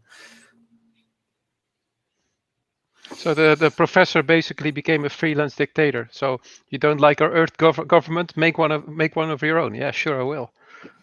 It is a pity he didn't become king. No, but then again, Elvis is king, and everybody knows that. Well, again, King Bernardo. When the professor was talking with Manny about what was going to happen after the revolution was won, he said, "Oh, we're going to default on all our debts. No one's going to get anything out of it. It's going to be." That is I think a nod to the French Revolution, where they basically revolted because one of the reasons was because the king made a lot of debts, and then they said, "Well, we're not going to pay them." And then all the debtors, the foreign nations, said, "Well, then we won't have any diplomatic relations, and you won't have any trade, and it will be worse." So they had to take on all the debts. There's no way you can basically get rid of it after the revolution. So you kind of screwing your whole population. Yes, and that's why the professor died. Bastard. All he wanted to do was win a revolution, and he was bored. He was bored, and it's a book about bored people who just lash out and want to do something. Bored people and bored computers. If only they give him the opportunity to build something up for themselves, and then so that's why I don't understand why Manny's family get in along, because they're like the functional parasites. They siphon off the water and the electricity just enough to get along. They don't have much to gain by the revolution. That's really oppressed. I don't get it why there's no strife in that family, like discussion, like half of them is saying, "Oh, should we do the revolution? Well, we have it's pretty good right now." I think a farmer would say so. I don't know. I would just start digging on Earth. Well, one of the a priori assumptions that's given is that all loonies want to be free. That's not really justified in any way, shape, or form. It's just one of those assertions. Yeah, lunatics on the moon. That's what I'm going to call it. They're rock happy. Well, there's also this sort of understanding that previously, whoever was there managing Luna, they didn't really infringe on them at all. Even if they had the capacity to, do what the current warden was doing, none of them bothered interfering with most of the people there. It's only this most recent warden that's actually started to crack down on people that sort of provoked the response, which again goes back to this calling back to the American Revolution of, that someone's finally stepped in to say, I'm going to exert my authority now, and that's why the revolution took place. Respect my authority. Yeah, that's fundamentally what happened in the West too. When the American settlers were in the West, they had ostensibly national, state, county, state, and federal governments that had authority over them. But in practice, that never happened until they actually started extending the railroads to the West, and people got it in their heads that the governor was in charge, and the governor wanted to make sure that his cronies got this particular piece of land. And unfortunately, that had already been settled by Tom, Dick, and Harry. And wasn't that too bad for Tom, Dick, and Harry, because my friend wants that land. And I'm sure we can find out something illegal that Tom, Dick, and Harry did that we can pin on them to be able to legally seize their land and give it to my friend. And then, in good American tradition, they found oil. Yes, and that's and then Chief Hartfolk had to leave. Yeah, that's literally the story of pretty much all frontiers throughout history. They go into unbroken land, they tame it, they break it, they establish some form of local government, and then the nearest empire says, "Oh wow, that land is productive. I want it." And then they go forth and make it theirs through conquest, either legal or also legal but violent. If the governor does it, it is legal. Yeah, exactly. I think this is why the fascination of space travel is seen so much in American sci-fi literature, because it's a frontier nation, and obviously the as popularized the final frontier being space. I think Heinlein couldn't have come anywhere else other than America with some of what he's writing. I feel like it is very tied to this American sci-fi. Isn't Star Trek just a wagon trek in space where they just go from place to place and have an adventure? Yeah. Space Oregon Trail. Yeah, Space Oregon Trail. That's why I'm curious. You get space diphthery and space diarrhea. I'm curious to read C.S. Lewis, Out of the Silent Planet, because it's not American sci-fi. It would be interesting to compare and contrast. Mm-hmm. Hint, hint.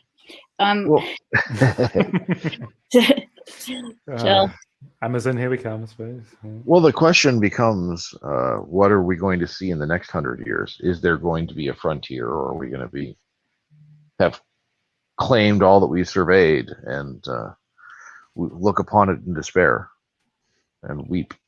No, Ozymandias. Yeah, maybe the Antarctica, the Antarctic Circle. Yeah. Just leave the middle century Germans alone in the Arctic Circle. On to the. Yeah, well, let's just skip past that. There's, like I said, on critical responses, I've kind of said my piece on it. Someone described it. When I say someone, it was described as someone called Kimmel. I tried to find out what their first name was. I have no idea. So, unless it's Jimmy Kimmel, I have no idea who said it. But they described Mike as a digital Pinocchio, which I've also found quite a good comparison with his desire. Karen. Can I interject? I really want to read the book Etc. or ETC. I think that's one of the lesser known Heinlein stories. Such as author of Stranger in a Strange Place, Orphans in the Sky, and Etc. It's we didn't care. There's more. Fuck it. Well, the guy wrote 60 novels, so yeah, true. Anyway, sorry, you were saying before I. Funny ones, Mike. Funny one. Yes, that is not a funny every time situation. That does that humor thread does seem to disappear, which I was disappointed by. I thought that it was going to come up at the end. Wouldn't it be funny that the thing we could stop bombing Cheyenne Mountain? Why? Because it's no longer there. And just imagining that there's a sign "Welcome to Cheyenne Flats," the flattest place on Earth. Welcome to Cheyenne Lake. Yeah. I mean, for humor, my head was going off on I have no mouth, but I must scream. Kind of, he found it funny to think that they won, but they're all trapped in some kind of simulation. I had a lot of alternate endings going on in my head. What's reading? Well, that's because you've been inculcated by the left to always think about the subversive. Yes. Probably true. Deconstruct and subvert. Yep. That's the new name of the show. I mean, it's literally what we do. I think that's a bit of a deconstructive argument you have there, deconstructing what we do. Well, I'm going to subvert it and move on to the final slide. Well, right before you do, if you're interested in the way Heinlein approached and understood humor, Stranger in a Strange Land is your book. There we are. We've spoken about it for 2 hours, so don't read this book. Read another one. Yeah. No, I am interested in reading that actually. Heinlein, for any criticisms that we might have about it, which they're few and far between. I think that he's for the most part pretty good. I was pretty happy. So, yeah, it's enjoyable. Yeah, recommendations all round, or anyone say absolutely not, don't read this? I really enjoyed it. Quack House. Yeah. Thank you. Well, okay. Looking forward Ringing to, endorsement. the terrible Netflix series. I'll just wait on the Paul Verhoeven movie.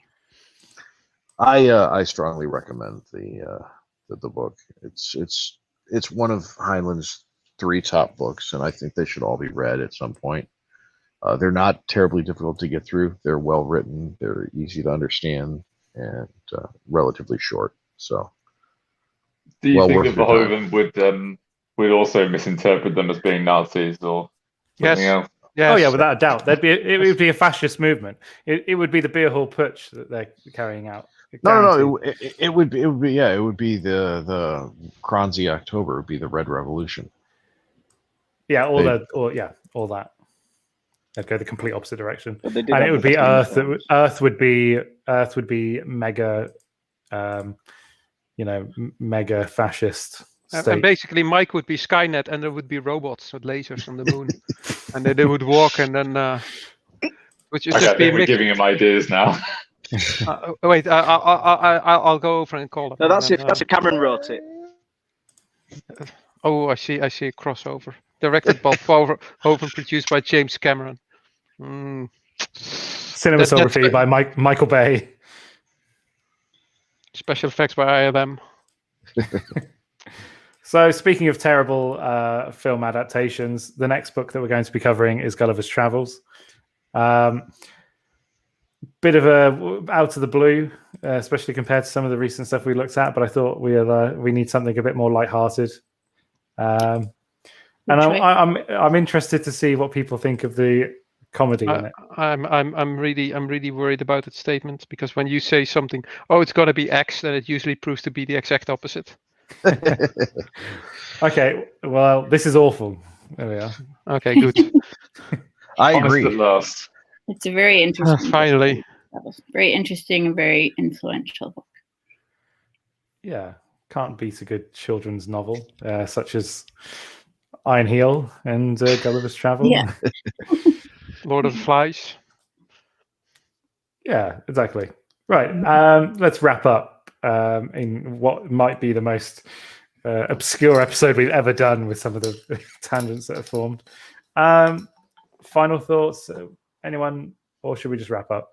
Should we get out of here? Well, my second final thought, now you do a second round of this, is that you should read this book. So it's entertaining, it's well written, although I still think I thought it was a bit hard to read because of the dialect, but then again, it does make sense in the context. So read this book. You'll be a better person after you've done so. Indeed. That's high praise. Okay, well, we'll see everyone next episode or tomorrow, where we'll be looking at an essay, complete end of this, opposite end of the spectrum. We're looking at an essay by Trotsky. So join us tomorrow, or join us in a couple of weeks where we look at Gulliver's Travels. Bye. Thanks very much. Goodbye. Bye. Goodbye.